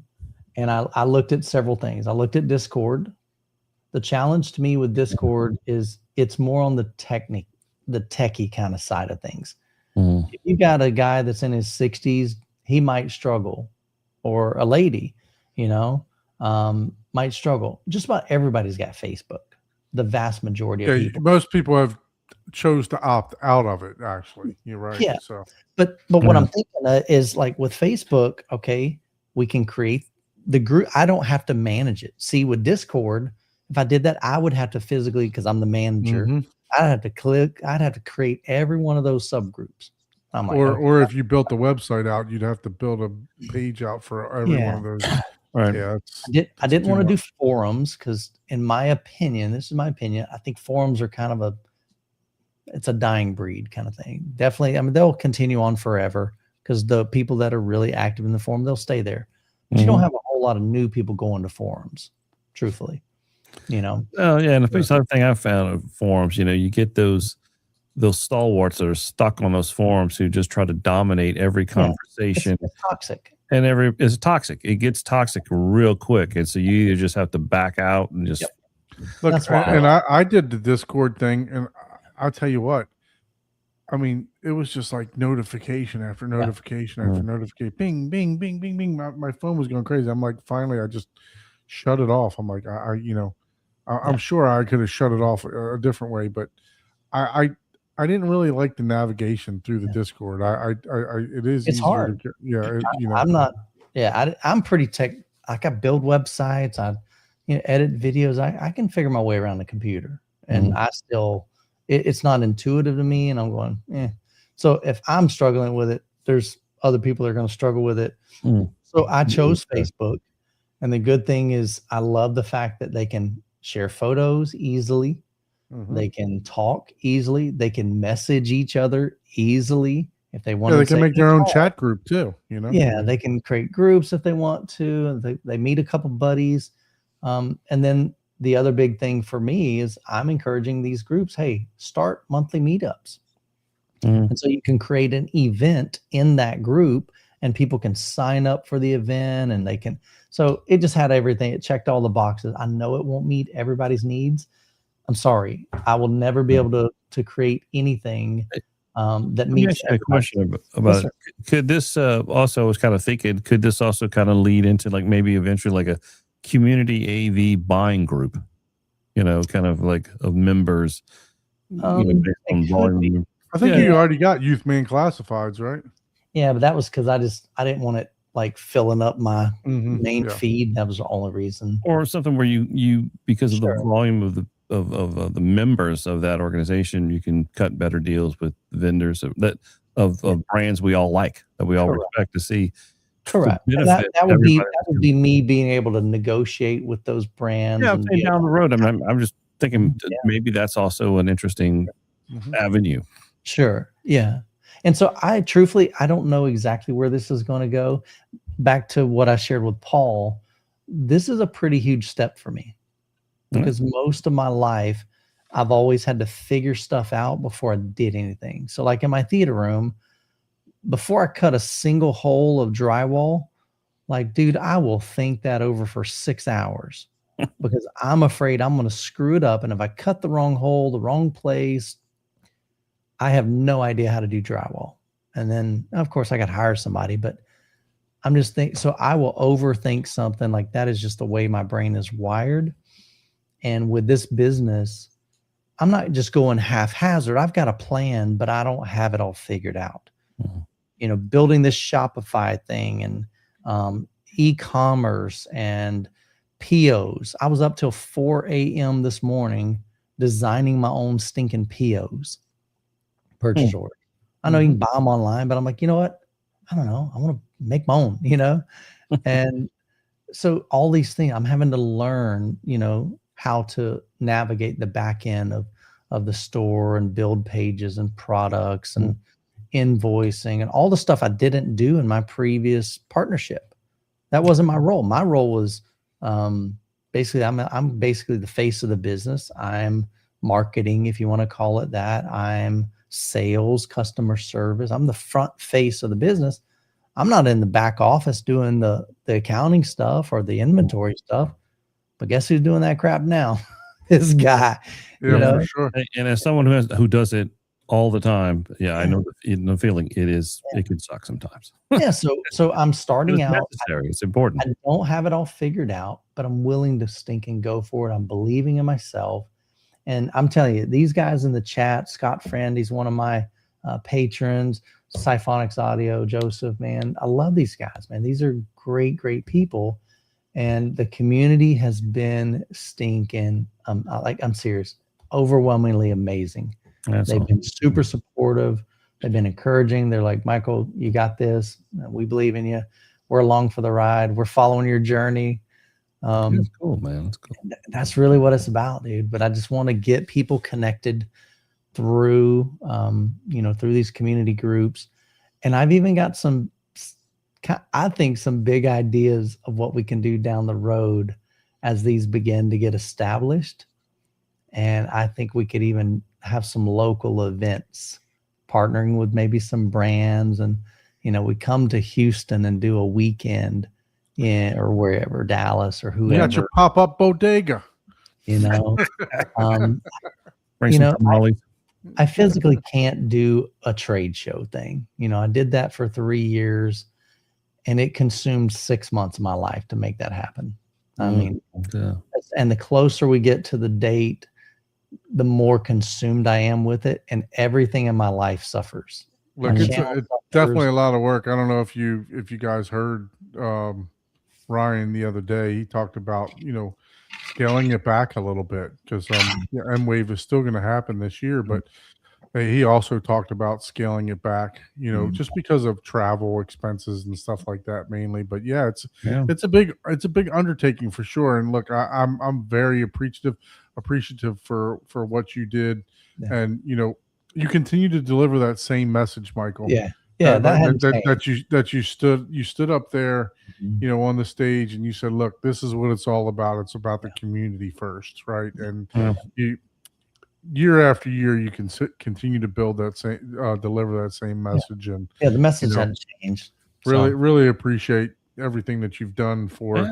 the Thank communities and the hobby for sure. It's Without very me, different. Right. without you, I wouldn't be doing this either, because you were so welcoming to myself when I came to your house. I came up there to buy some equipment from you, and next thing I know, we're talking about YouTube and everything else for the next 3 hours. We didn't even talk about home theater or anything like that. I think I spent like 6 hours at your house. So, Yeah. and you didn't know me from Adam, so Mhm. I definitely appreciate that about you. That's cool. So, but I'm excited, man. yeah, for sure, for sure. So let's tell them what you got, what inventory you got left, so we can So- get that out of your garage. Yeah. So Rusty did send me, and I haven't had a chance to look at it. So there may be more. But I have a, oh gosh, let me go back to remaining inventory. So it's not a lot. I'll just pull up. So I have 2 JTR Kalos 265s. They're kind of like a smaller, it's one of his newer models. They're in a natural finish. I have 1 JTR Noesis 210 RT. It's a single tower, 2 10-inch drivers, a reference tower, Mhm. 3-way design, high compression, massive output. There's the monitor version of that. I've got 1 210 RM. So even if you're like, well, Michael, you only have 1 speaker. Well, here's the deal. I can save you some money on the 1 speaker, the tower. Wow. I've got the center channel, the monitor, the 210 RM, and then you'll pay more for the other tower, but you still save some dang money. So There reach you out. go. That's the There you thing.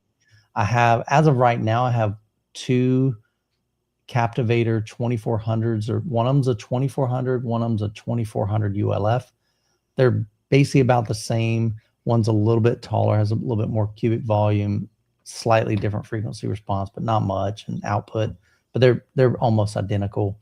So I've got 2 of those as of now, but I did send an invoice to a gentleman right before, so I think I have the 2400 sold, but I may have a 2400 ULF. I have a handful of UMIC 1s. So reach out to me. I can save you a little bit of money there. I've got a handful, maybe probably 4 or 5 mini DSP 2x4 HDs, a couple of small things like Red Atom rack accessories, like plates, lacing bars. I've got some Kaleidoscape rack mounts. It's not a lot, but I've got a couple of those, 3 or 4, maybe 2 or 3, a couple of Kaleidoscape remotes. I have 3 Chief mounts. One of these is that big.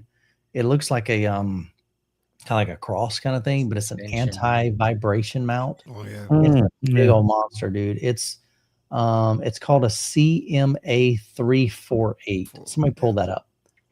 Chief. Oh, I know that one. Yeah. Yeah, For projector. CMA 348. Sound for vibration isolation. Yeah, it's Yeah. huge. But if when the bass hits in your room and your projector's shaking and it's causing, Yeah. that's what you need. So reach out to me. I'll cut you a deal on that thing. We want to get this stuff gone, to be honest with you. A couple other Chief mounts.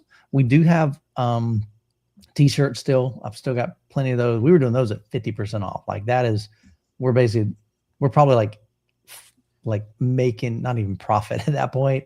So it's really costing the warehouse to ship these things, but we were just trying to get them out. But I think Rusty's going to take those to a kind of like a shelter and donate them. So I said, absolutely, man. So that is the main things. I may have a few other things. So the best thing to do, if you're looking for something, just shoot me an email, send it to youthman@obsessedhometheater.com. That'll go to my old email address. But that way I know that it's talking about the Obsessed Home Theater inventory that we're selling. Mhm. And then if there's anything that you need in addition to that, or if you're like, I don't need any of that stuff, but I'd still like to, to not, oh gosh, what did I just drew a blank? Anyway, if I want to support you, that's what I was thinking. But I still want to support you. I'd like to buy something from you. Then you can order anything from Community AV or hit me up on my email. Glad to have a conversation with you. Figure out like what are your needs. Yes, so the 2x4 HDs, they're definitely not like A larger are they? one you. Yeah. No, they're the standard RCA. Yeah, they're the standard RCA. I thought he was going to ask if they had the The TRS balance. or whatever. yeah. Yeah. So these are just the regular 2x4 HDs. So that has 2 RCA inputs and 4 RCA outputs. Mm. So if your AVR, especially if your AVR doesn't have the ability to have independent sub controls for 3 or 4 subwoofers, even 2, you could benefit from that. A lot of times AVRs just split the same signal. We know it's all the same like LFE. Mm-hmm. If you can't like level match each one, if you can't adjust phase each one in your AVR, that's where the 2x4 HD would come in handy, because now you can time align them, you can adjust phase, you can adjust EQ. There's so much you can do with that. And so it's kind of misleading here, because it's like, oh man, I can get it way cheaper if I order it from them. But then by the time you click add to cart, it's like, oh, we got some fees and we got some Tariff fees, right? I tariffs was and wondering. all of Mm-hmm. yeah, Let me so click the add to it's- cart here and see what they got here. it'll still be cheaper if you Yeah. order it directly through me. Yeah, once you plug your shipping address, that's when they go, oh yeah, by the way, we need some more money from you. Gotta add Yeah. $200 for shipping. Yeah, Yeah, they add your tariff fees and all that. Ad stuff. valorem. yeah. But like I said, I have no desire really I don't want to stock inventory. So technically, if I wanted to, I could say, all right, Rusty, I want to buy all the inventory through Community AV, but then now I got to put them in my dang garage, and now I'm back to where I was. So I'd rather not do that. I'd rather discount this stuff, get it sold, move on. So I don't have, because right now my time is divided. Right. And literally my heart is divided. Like I want to finish strong over here. I want to honor my business partners. I want to honor the business and the customers there. But I also want to I want to go all in on me. And so it's hard to do that. So I'm ready to just let's get this thing done. So shoot me an email. Actually, I'm going to put it in the chat. Yeah, Youth put it in the Man chat. We at We can Obsessed put it on the screen too. Home put it on the Theater. private chat because it might not go out. I'll just do OHT closeout sale. I don't know. Email me at, there we go, something like that. Youth man. There you go. Man at obsessedhometheater.com. If you need anything, of course, that's non-inventory stuff, then I'll be glad to have a conversation with you. Just reach out to me on the communityav.com website. Yeah, man. So that's everything that I know. Like I said, I did get an email from Rusty, but I have not had a chance to go through it because it's like actually I'm looking at it now. So speaking of Rusty, is he yeah. going to stay in? Do you know what his plans are? Is he going to stay in Florida? Yeah, I don't know what his plans are. So how's his theater coming along? Because I know that you guys were making the progress, making a couple videos here and there about it. Yeah, I think that was like 6 months ago. I'm not sure where he's at. I don't think he's done much on that. The biggest thing, he's got to close in the wall. Right. And he's got a big window there, so he's got to figure out what he wants to do there, to close that. And then he was figuring out, all right, what do I want to do? Do I want to add a floating floor? Matthew Pose came out and said, man, I think if you added this floating floor, that'd be awesome. So there's a lot he's got to kind of figure out, but he's already bought all of his equipment. I think he's got 9 JTR Noesis 215 RM. So these are dual 15s. Wow. 9 of them. Massive gosh. compression. Yeah, I mean, it's insane. And he already has 8 18s.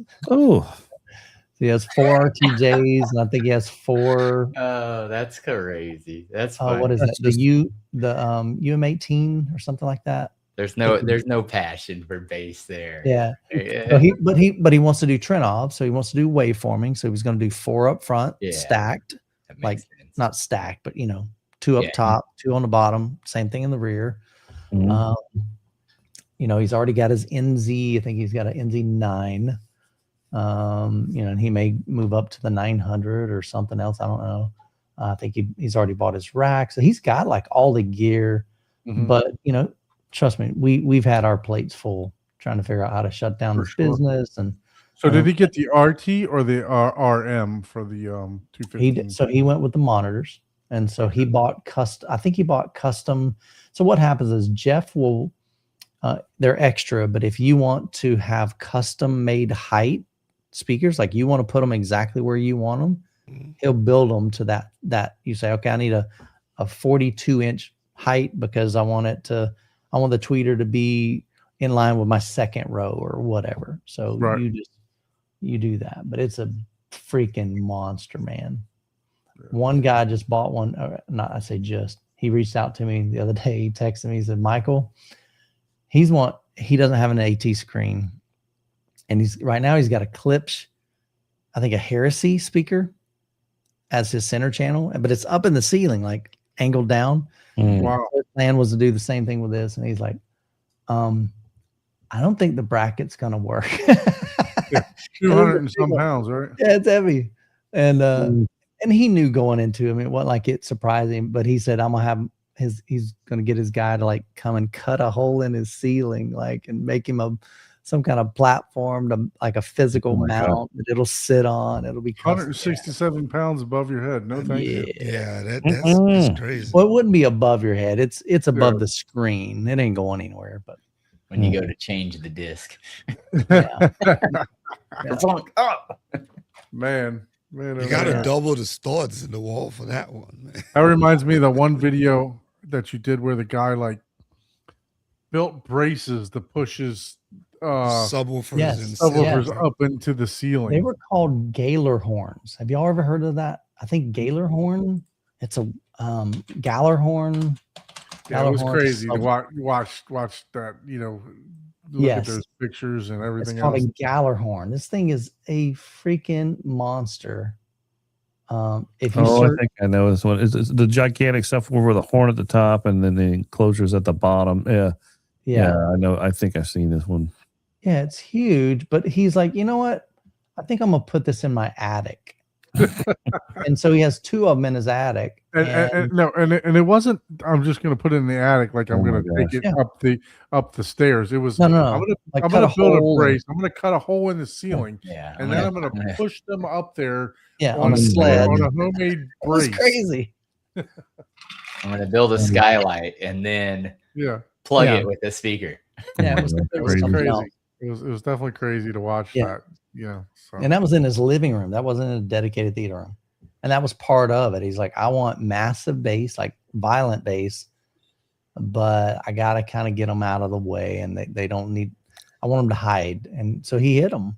Like you just see basically like where the mouth of the horn of that subwoofer horn, Mhm. that's like a grill, you know? So it's like an in-wall subwoofer basically, but it's an in-attic subwoofer. I've never seen anything like it.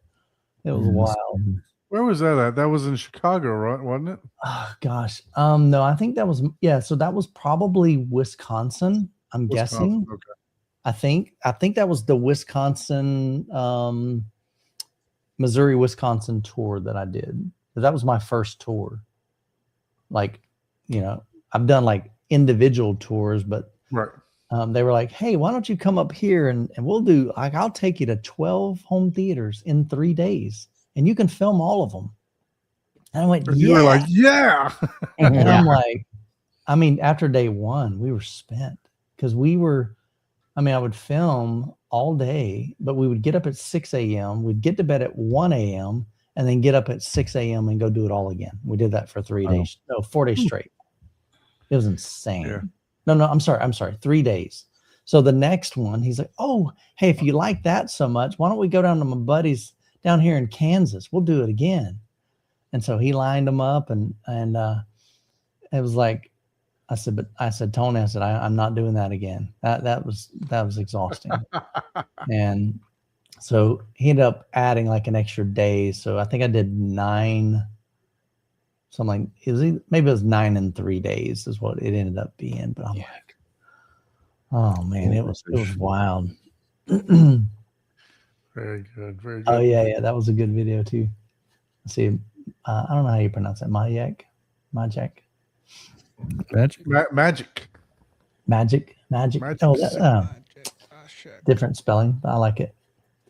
Yeah, that was quite interesting. And truthfully, it was like I was doing blind testing between Dyne Audio and I think it was the 212 RT from JTR.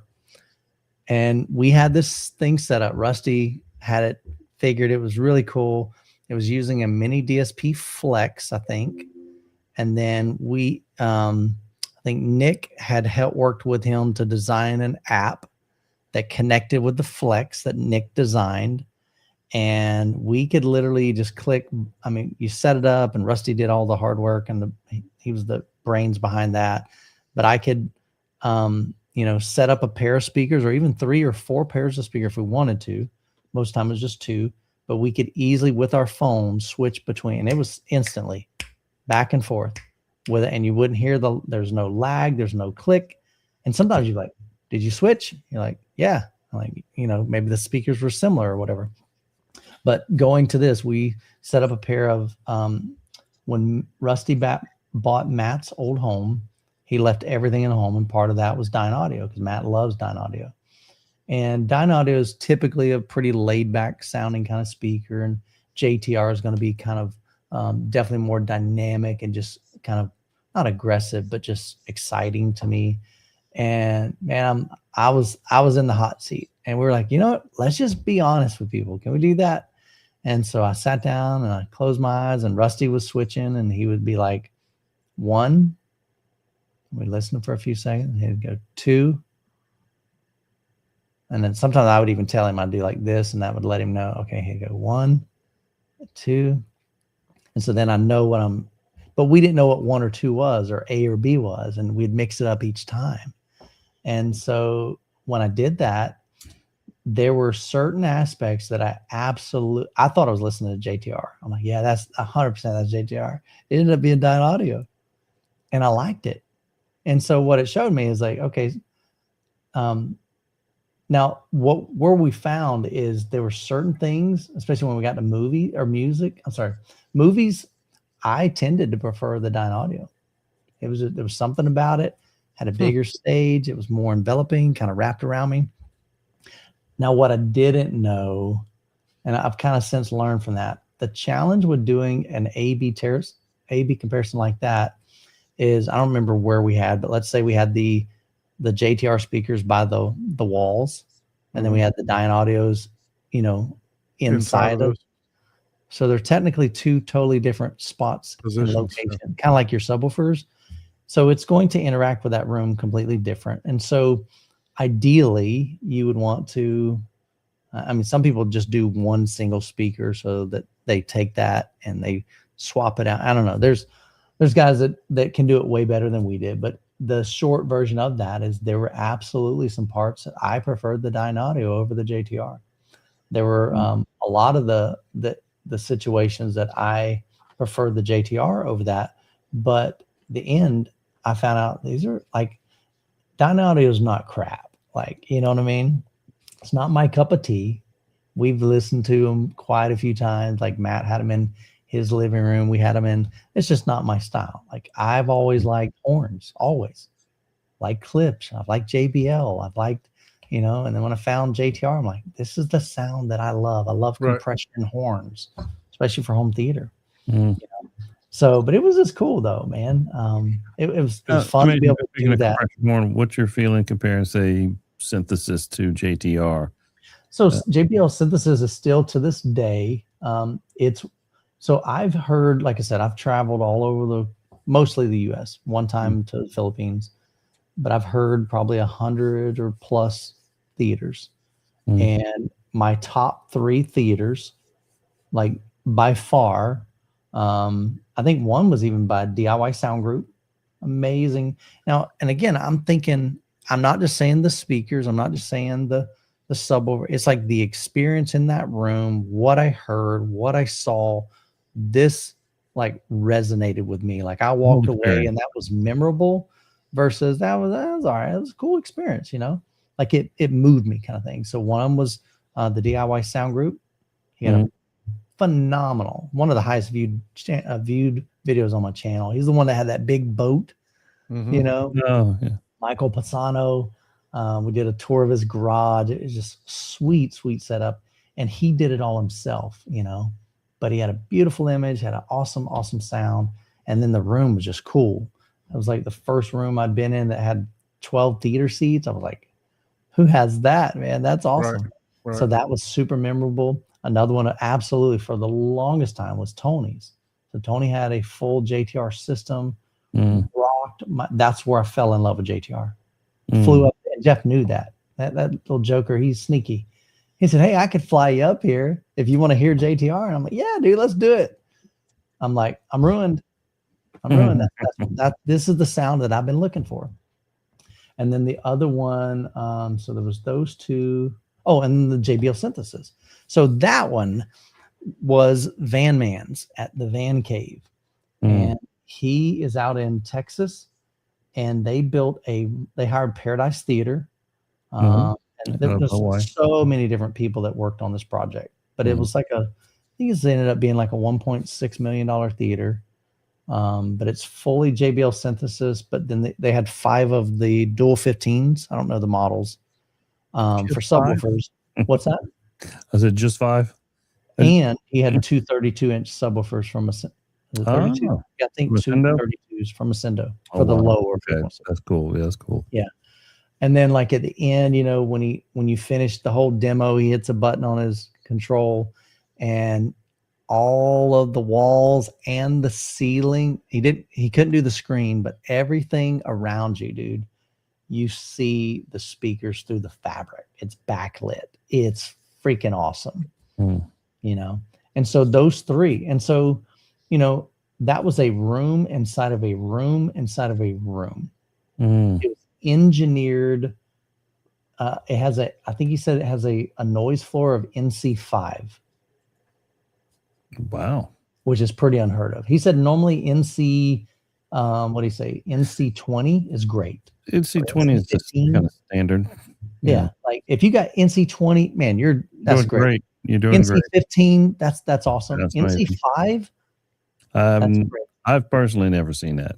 Yeah. That's So crazy. go to, I've even he's got a book. I literally have a book back here that he printed of everything. Awesome. But it's really cool. What's going on, Jeremy? I was just on a call with Jeremy last night, man. Love that dude. Enthusiasm, Jeremy. He's been on the show before. Thank you. Yeah, dude. Thank you for joining. Thank you for watching. Appreciate you. Sweet deal, man. But so yeah, we pushed our movie section to the back end here. So before we jump off, just want to there was a couple questions and then we'll talk movies real quick. So Big Jack says, was it hard to get more brands on board to have more diverse offerings? Oh, I'm sorry. I was looking at another question. Was it hard to get more brands on board to have a more diverse offering? No. The thing is, I'm chasing the brands that I love. Oh, I guess here's where I didn't share. We started kind of not at the very top. We know there's Wisdom. We know there's a bunch of stuff way above what we carry, but let's be real. Perlisten and JTR is not cheap. Yeah. You know, no, that's respectable stuff. It's really good stuff. Yeah. You know, but where I'm going with that is what I'm finding is that like, okay, we were dealing up here, but there's a whole lot of people that are here and there's a whole lot of people that are down here, and there's nothing wrong with that. So what I need to do over this next year, and I can do it a whole lot quicker because I don't have to buy inventory and do that, is I need to figure out, okay, my plan is I want to figure out what I'm going to call the foundation tier or a foundation system. I don't know exactly what I'll call them, but you know, these are the guys in here. Maybe they're just getting started into the hobby and they don't have $3,500 per speaker to spend, you know, or maybe they've got and have they got hobbies. they got $600. They got $1,000 and for a pair of speakers. Okay. I need to find out what can I recommend and go, look, if it were my money, me 20 years ago, 30 years ago, when I first got into this is what I would have bought now Mhm. with what we have today. And so I have a full ELAC system in my garage right now. I want to check those out. And I want to see, like, man, you know, I've done some videos on Sue Research. I think those are like $300 a pair of the bookshelf speakers, super affordable, you know? So out of all of my listening, I'm just going to figure out, okay, what can I get behind and go, you know what? These are solid. These aren't in game level speakers, but I'm telling you, if you're just starting out and this is your budget, I think you're really going to like this. And so I need to do that with the foundation. And then I want to do that with a performance. That would be, I'm thinking that could be like my Martin Logan's. I love that system. It's a fantastic system. The F200s, it could be Klipsch, it could be SVS, it could be Arendal, you know, somewhere in that kind of what I call mid tier. And then the top, which is my reference, you know, for me personally, like this is my end game. I know there's bigger, better, badder out there, but for me, I'm not chasing anything else. And I think if I like it, there's a lot of people that would love it too, you know. Yeah, for sure. So that's, I don't, as far as to answer, you know, his question, was it hard to get other brands on board? No, you know, it's because of the relationships that I've established with them. I didn't notice on the page, JVC. Are you still dealing? So yes, good question. So yes, part of that is I ran out of time. So I'm building and preparing, and we got a deadline of April 1st, and it took us 6 months to become an online retailer for JVC, like an add to cart. That almost doesn't happen. Yeah. And it only happened because of my relationship with them over the past 8 years. They told me that.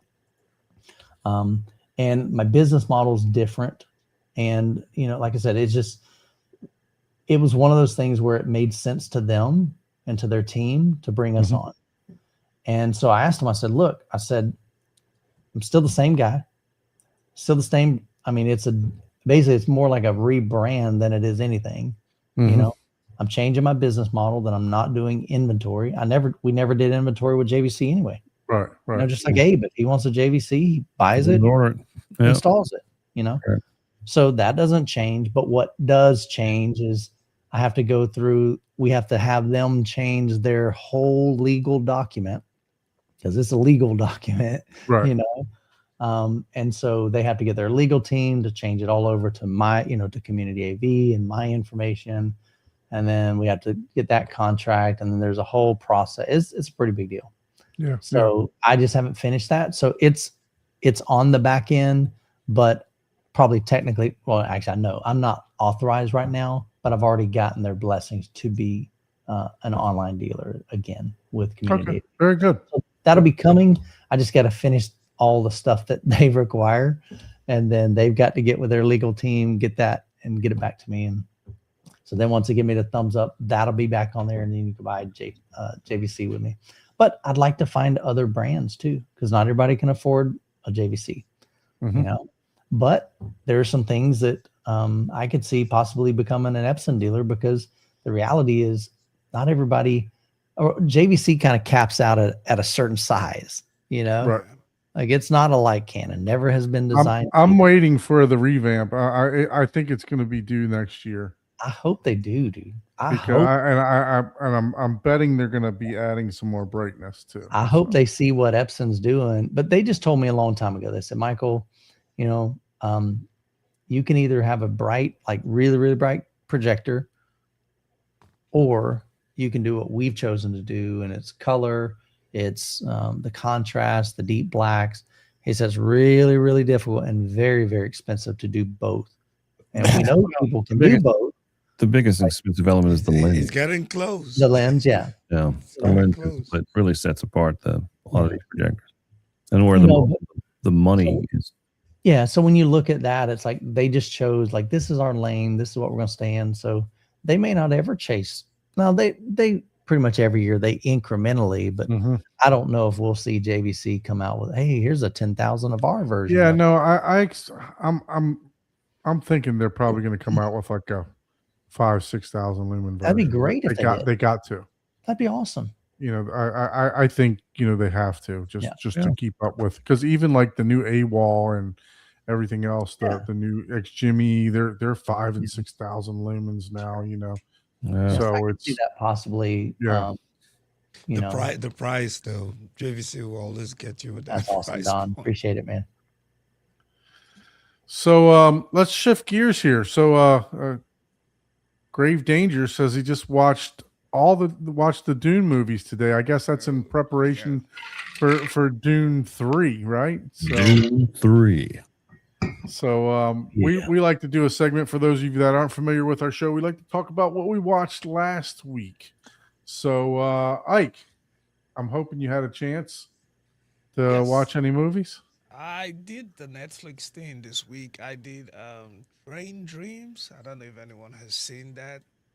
That's a really good Western. What is it? style- Brain Dream? Train Dream. Train Strange Dream. dreams. Train. Like a moving train. Ah, Train Dreams. Your audio is super low. Oh, really? How about now? Much better. So that was on Netflix. How was streaming? It was good. Actually good. So Train Dreams. not too bad. 94 It's and Rotten Western. Tomatoes. Not bad. There you go. Yeah, it's Western. It's a good movie. Mm-hmm. And then I did Black Crab. It's an action thriller. It's much older. I think it's like say- 2022. Black Crab. It's also on Black Crab. Netflix. Okay. Yeah. It's more of an action thriller. Has some good sound, but in terms of movie quality, is nothing. Just they're not the same movie. type, Five but- soldiers on an impossible suicide mission across the ice, Yeah, fighting for survival. has some good demo scenes. Not bad. There we go. Very good. Very good. Oh, let me take this down so we can see Michael. Oh, so so this one was 5.7 IMDb. Well, what do you think? Was it worthy of the rating? Yes, but I like that it wasn't much longer than it was. It was like an hour. Yeah. It was one of the shoot 'em up. I mean, 5 soldiers who are on a suicide mission. We all know how it ends, right? But it has some good demo scenes. So I enjoyed it. It was a good. Yeah, I don't know if I would put it like highly recommended. Right. It's one of those things where you just sit and find something to watch and just enjoy it. It's not a 3-hour movie, so that's good. Yeah.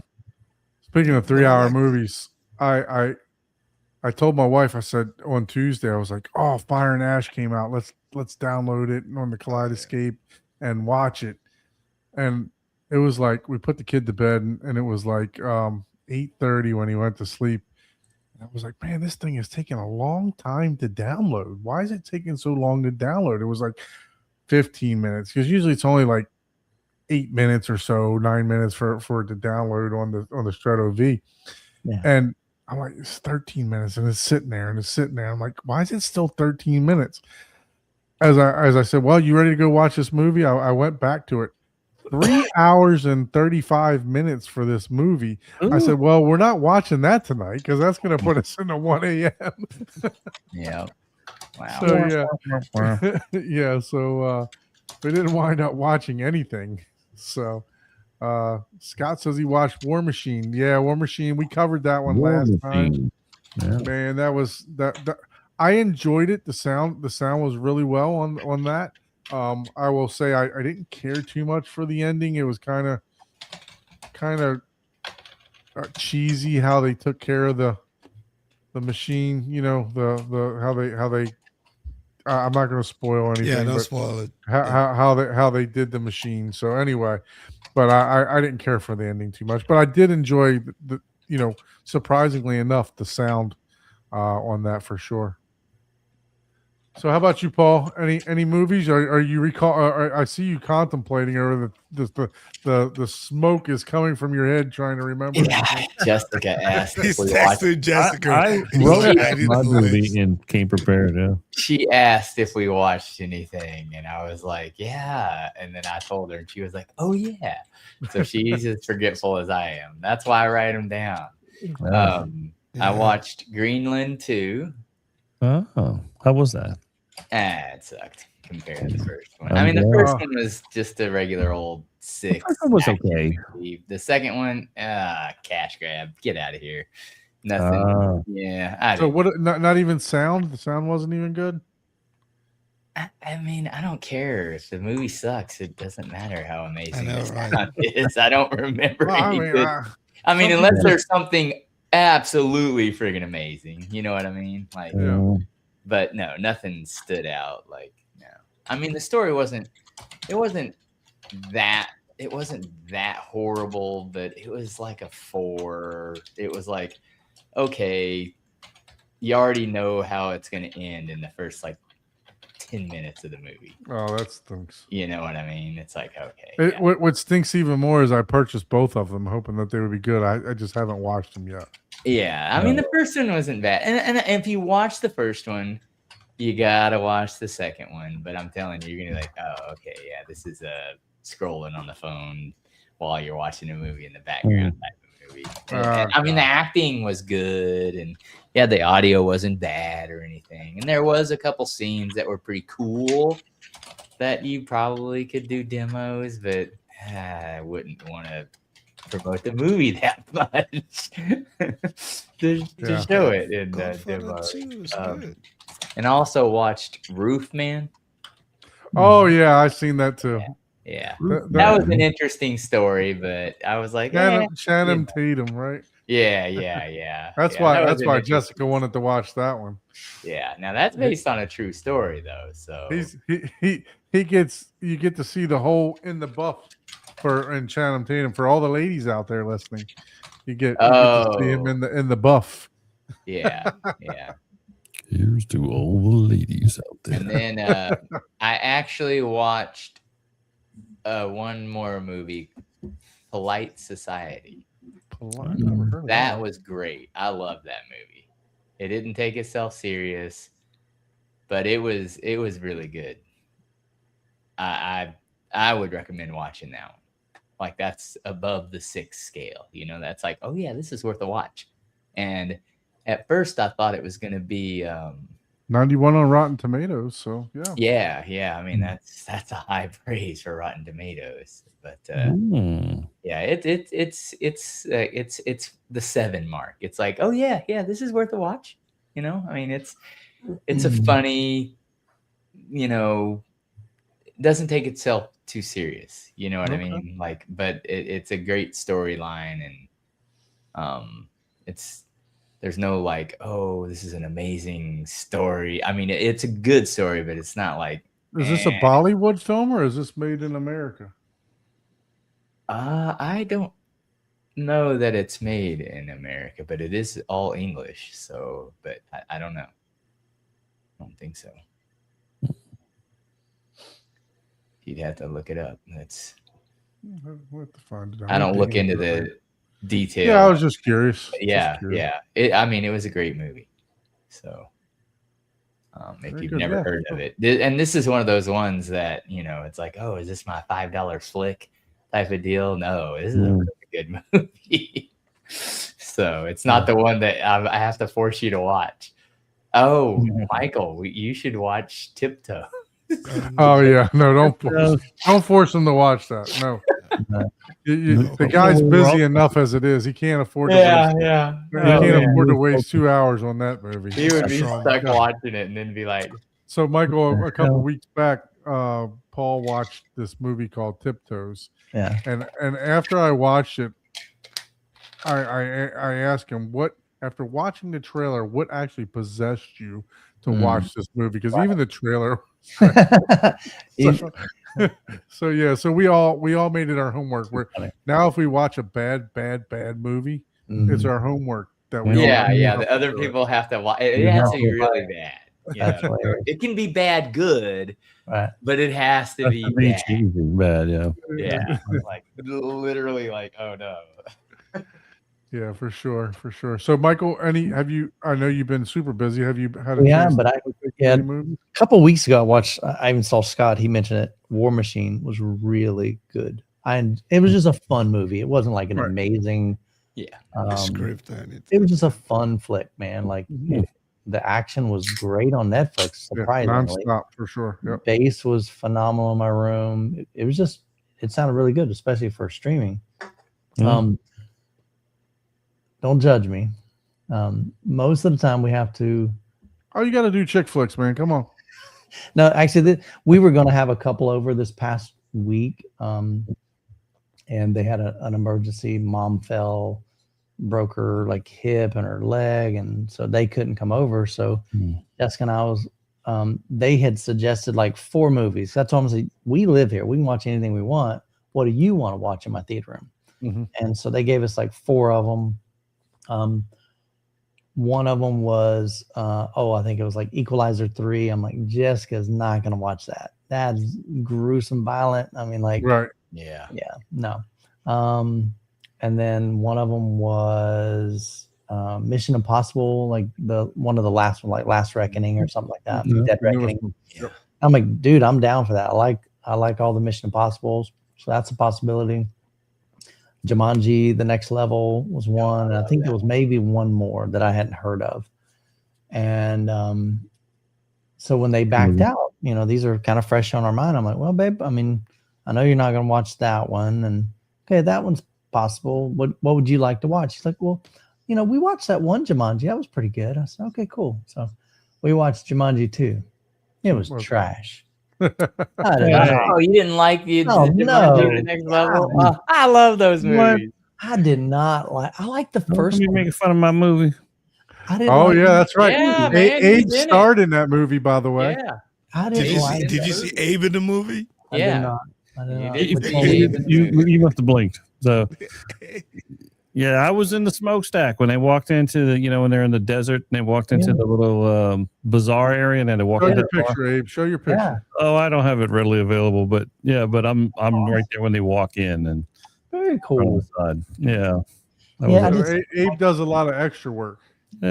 They film stuff all the way. They film stuff all over here around this area. So for fun, I'll just go and be background. Yeah. It's just fun to do. So Yeah, that's awesome. Yeah, and I it get to just see how the I don't movies know. are made, which is I very think entertaining. The storyline, the plot. I mean, of course, you got to suspend disbelief, of course, and that's what Jumanji is. Yeah. But I think they just took a weird, Yeah, about it's just- the eels and switching people, and I was like, it was very predictable in certain things. I'm going, okay, I Yeah. know what's going to happen here, and it happened. Yeah. She's like, she was like, what's going to happen? I'm like, are you serious? It's about to happen, and it happened. So I hate those types of movies. Like surprise me, do something different. Right. Mhm. So Yeah, I I mean, hear it's you. It is kind of a regurgitated story. I can see that. Mhm. Yeah. Yeah, sounds like I was hoping they would just do something. They're unique coming with out that with a story. third one of that. Yeah. Unfortunately, they didn't film any scenes of it in near us for that movie because I was looking for it, but no, they did a lot of it in Canada. Okay. Yeah. Yeah. So I didn't get to. Those aren't high rated movies. Those are like They're just five. fun. Yeah. Those are definitely, you can scroll on your cell phone while they're fun. watching. I always compare it to like junk food. Junk food's good. Yeah, But is it the finest meal? No. No. And Fun to eat parts every of it, like when they're switching their voices. Mm. Yeah. So now you got Dwayne. He's got a high pitched voice because he's Mhm. and then you got it. Next level is kinda- supposed to be like reference really for corny. sound and picture. Yeah, I mean, that was Yeah. okay, but Hey, it was. I corny. can tell you that one thing I was impressed by is being on set, the amazing level of detail Mhm, they yeah. put in the buildings, the Yeah, props. set It's design, yeah. so perfect. I mean, you can go right up to it and you swear it's just real. So what you see in the movie doesn't even do it justice of what I saw in person. It was insanely. So the artists and the craftsmen who make these Wow. sets and make these buildings, insane. Yeah, that's cool. And I guess the reason they have to be so detailed because now we have such higher resolution, Correct. 4K you know, and everything. format, Yeah. 4K, and big. When you watch it, you need that. You know, it needs to be perfect. Yep. So that's pretty incredible. So, Fred, did we just become best friends because Begonia was my favorite movie of last year? Begonia. So, and then we'll go down after Abe does his movie.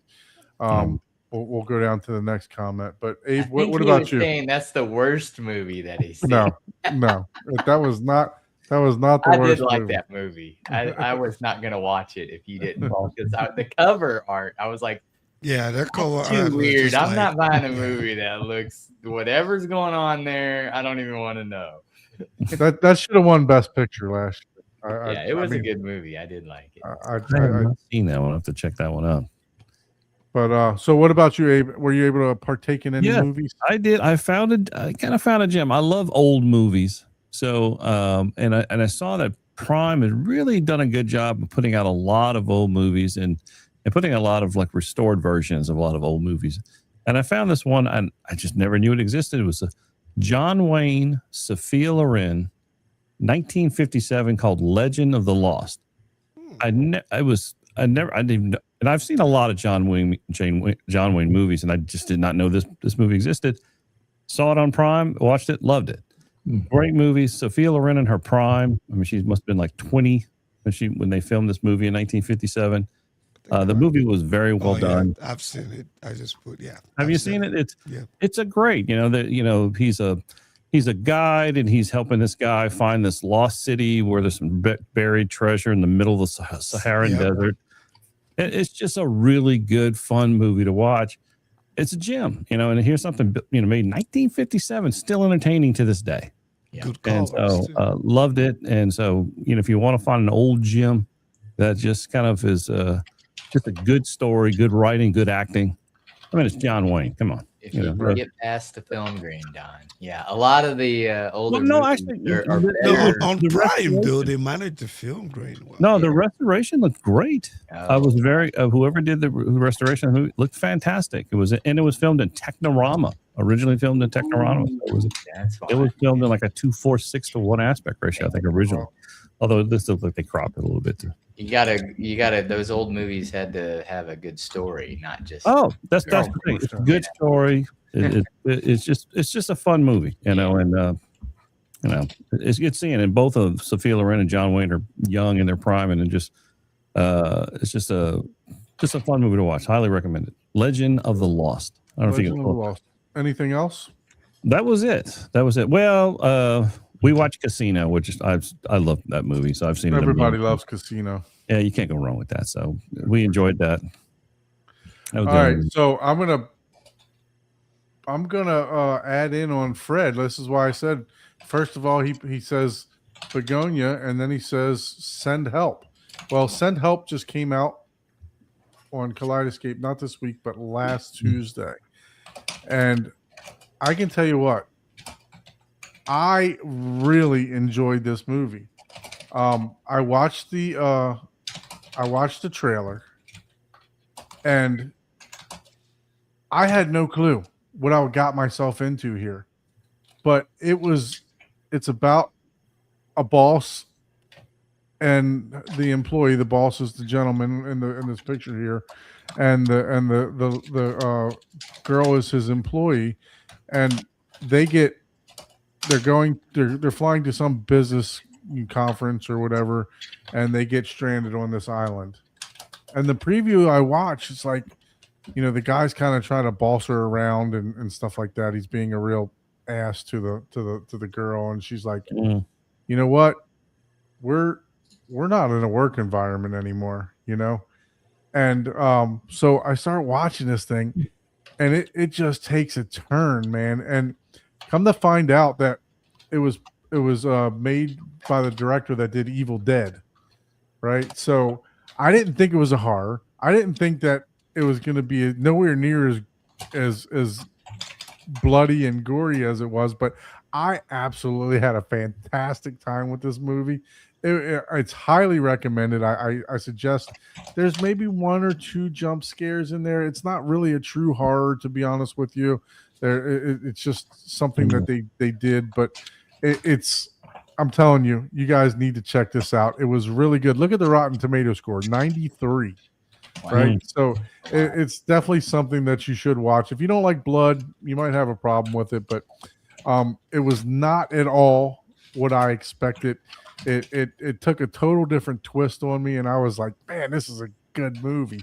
Just like Begonia, it did the same thing. I was at the end, it just left me kind of like, what the heck just happened, right?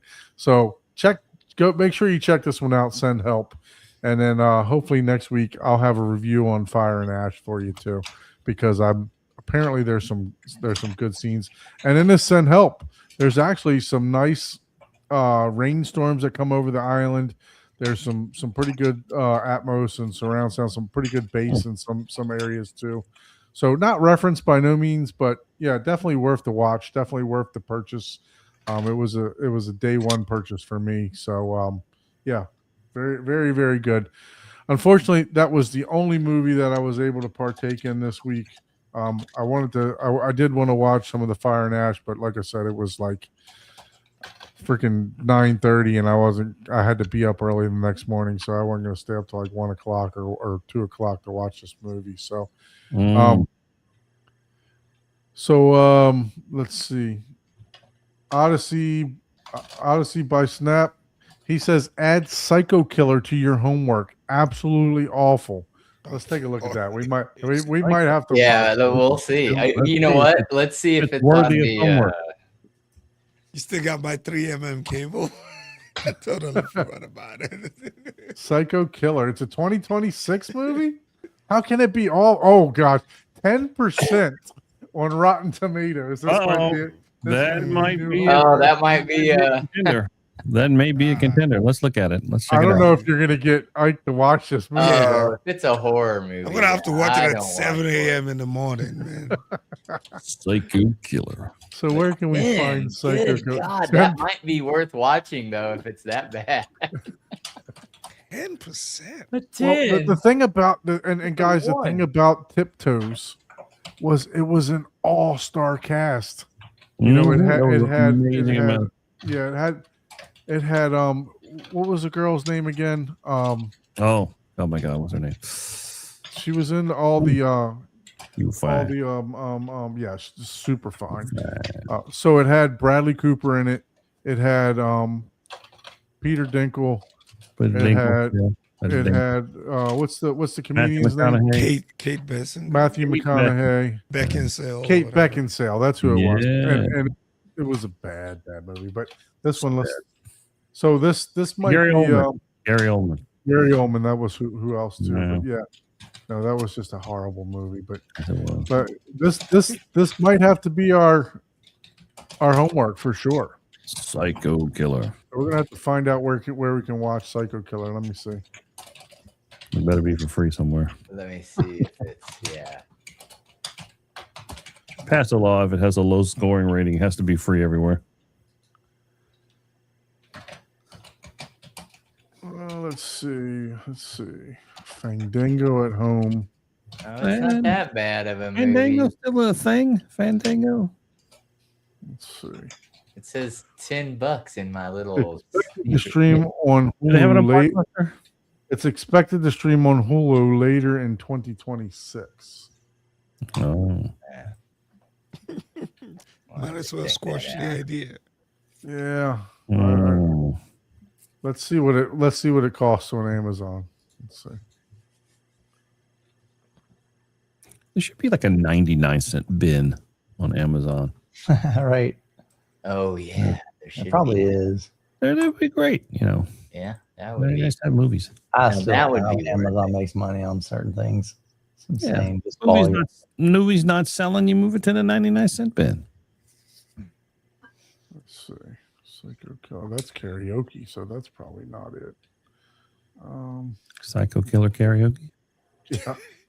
That sounds like a name of a Yeah. great movie. Psycho Killer Karaoke. You go do karaoke and it kills you or something. Where did you watch this movie?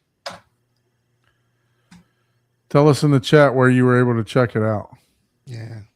Should be on there. Yeah. You should be able to tell that if you It's scroll down. showing as a Blu-ray in my little area, but it's $9.99. That's a pretty high price for a crazy. Yeah. Yeah, we'll have to find out where we can. What's the story? Let me see what the synopsis. Look at lower. It says a motor. Well, I don't know. Where are we at? On the right side, it's like a little Oh, description. A motor patrol officer sets out to find the man responsible for the brutal murder of her husband. Ooh. Her quest leads to Her quest leads her to a sadistic serial killer whose mental depravity and sinister agenda is more twisted than anyone could have ever imagined. So a couple of the other final questions here is 3-hour movie. What's your favorite 3-hour movie? Yeah, that's a good question. Gone with the Wind. That's a good one. Yeah, I like that one. Going one. Yeah. I don't even remember it. Was Braveheart close to 3 hours? I think so. I think all the Avatars are close to 3 hours. I like the Avatar movies. Yeah, that one. Yeah. Lord of the Rings are good. I don't know. That's a tough question because I'm like, if it's a good 3-hour movie, I don't remember it being 3 hours. You know what I mean? Like the time flies by and you're just like, whoa, like man, that was an amazing movie. And then you're like, man, that was 3 hours long. You're like, geez, you know. You know, it was 2 That's when hours. you know it's a good 8 movie, minutes. though. So I'm 2 minutes shy of that. Close enough. Yeah. Yeah, I mean, a lot of people like the Lord of the Rings. Obviously, some of the Dune movies are pretty close to 3 hours too, right? Yeah. 2.5 almost. I like the that's Zack long. Snyder Justice League. That was a long. Yeah. Now, So you're somebody not a mentioned huge- Oppenheimer in here. Oppenheimer. was- that's, Man, after multiple tries, I finished that movie. I don't know if I would rank it as my best. well, you know, I suffer from the same problem. I actually fell asleep I during it, suffered through that movie, man. but then I watched it again because I just had to finish it, and so I finally watched it like the next day again and made it through it. But yeah, it was kind of tough, but it was good. But yeah, it puts you to sleep. It took me probably 4 tries. But it was good. It was good. I don't know Yeah. why. All right, and one last question before we get ready to sign off here. Says recently been looking to get 3 identical towers for my LCR. How much more of a difference would it make?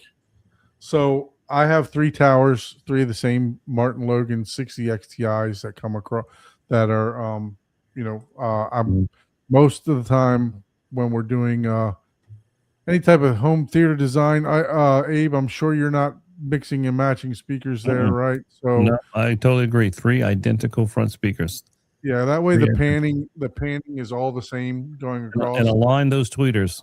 Align those tweeters in the same horizontal Same plane, level, right? as close to ear level as possible with your main with your MLP.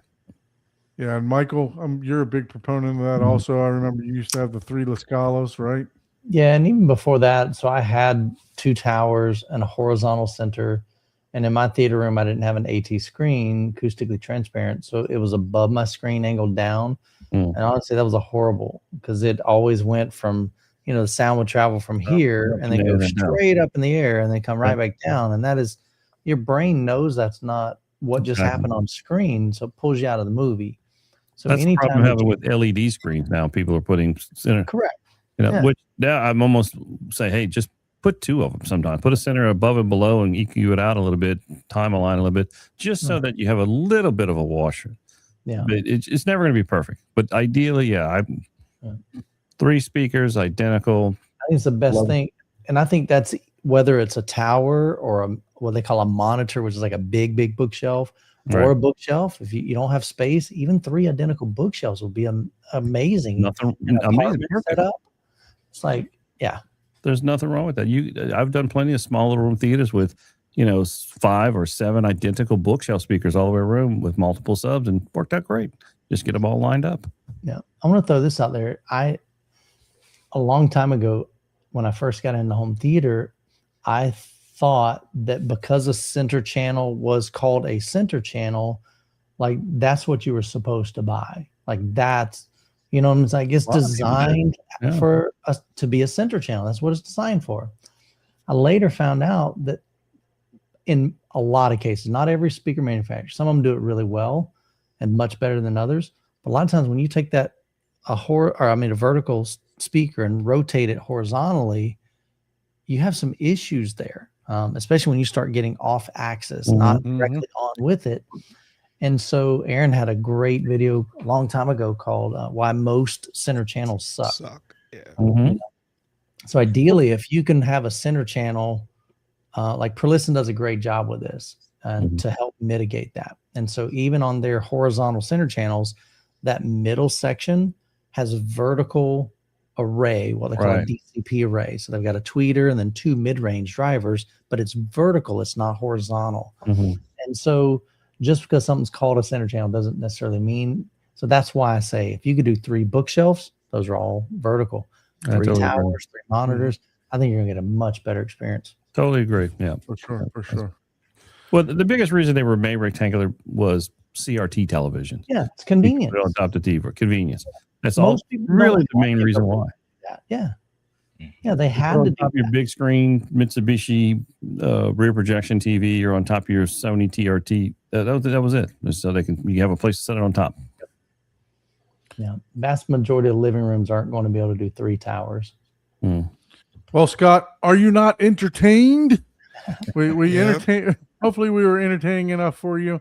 I I'm talk looking Finish forward. that I'm entire looking theater. forward to it, man. I talk I'm to gonna Scott be- I'm almost gonna be every out day, there. man. He is. Yeah. I might have to sneak out there too, man. I'm Hey, you guys should Dude, come you along, back man. and I'll forth. be there. You always say that, dude. You're like, yeah. no, I already went I'm to. gonna Well, I wait. went to Scott's place. I went I out there. know. Yeah, he did. He went out there. I'm gonna Yeah, wait. you went out there until last the year. inaugural. I'm gonna wait for him to get it tuned. I don't want the first. Oh, The- he's the talking about second- everything's gonna be ready to go, man. He's Yeah, talking about You're talking about, I got to. One day I have to tag along. I'd like to check this guy's. The He's hoping, 24. he's hoping to have about a week to calibrate it. Oh, wow. Yeah. sounds what he- interesting. He does. He spends a lot of time calibrating. Yeah. So, well, you would It'll be have fun. to with that many subwoofers. It's gonna be a cool experience. I'm gonna wait until the first upgrade. After Yeah. after the first upgrade. I don't even know. you know he's gonna do something. It's gonna He's be gonna like upgrade The something. house is gonna be Gonna upgraded. be like It's gonna fall 32, apart. 32. The upgrade, exactly, Michael. You hit that right on the head. The upgrade is going to be the bracing for the house. Yeah, exactly. I'm gonna wait Yeah, until there's the gonna be another first house 'cause he incident. destroyed that yeah. one. He's going to have straps flown over the top of the roof like the guy in Florida that strapped his house down. Hurricane Yeah. straps on your speakers are required in this room. Oh my gosh. Well, Michael, thank you so much for Hey, joining man, us. appreciate the And- invite. and- I know I and thank- sent me a text like 2 hours before. He's like, "Hey, you want to jump on a?" And again, I don't have time. I'm just choosing to make time. It's like, look, I love you guys. I appreciate what you're doing for the community. If there's a way I could support, it's like, look, I want to do this. Trust me, I've got a gazillion things. I got people sending me messages tonight. Hey, I want to get that mini DSP. I want to, and so I'm glad you're selling stuff from That's our awesome. show. I know you are streaming to your channel, and yeah. want to thank all your Patreons Yeah. and subscribers. You'll have to let um, us know where your subscribers dropped off the most when Don was talking. Look at the analytics. Oh, yeah, That's the yeah. analytics. You have to let That's me know. hilarious. Yeah. I forget. I Yeah, think that's at one awesome, time I man. saw it. It was I'm about like very happy 65 you, around you got to be on the show. It was nice. It was nice seeing you on the show. It was awesome. Thank Yeah, you. for Part- sure. part Thank of you for me. that, and thank you Yeah. for Youth Man's audience for joining us. Look, we do this every Thursday night at 9:30 Eastern time. Like I said, we prefer to do home theater tours. If we don't have one, we always come up with something to talk about with talking to people in the chat or movies that we just watched. Because look, you build your theater to watch the movies, right? You to enjoy the movies. So, and we like to run this thing like a Zoom call. If you only got 10 or 15 minutes or a half hour or an hour or so, we're usually on for two and a half hours, 9:30 to 12 or so. If you got a couple minutes and you want to join the show, we try to run it like a Zoom call to where you can jump in, jump out, just talk about what you want to talk about, do your theater tour, or if you got an upgrade or whatever, we welcome everyone. So once again, if you'd like to be a guest on the show, please shoot us an email to hublive@gmail.com. We'd love to show off your system and talk to you about what some of the decision making that you made to build your theater, or why did you what constraints did you have, because every theater has a constraint, right? What would you maybe do to upgrade or do something differently? So yeah, we definitely like that. Once again, if you're not a subscriber to all of our channel, Ike at Easy HT, myself at Horizon Home Theater, Paul at Brews and Views. Abe, do you got a channel yet? I'm working, almost there. So the Almost there. channel's almost there. Abe's going to try to do a lot of stuff, industry stuff, but until then, he's we love to have him on the show. He's definitely built a lot of award-winning theaters behind the scenes.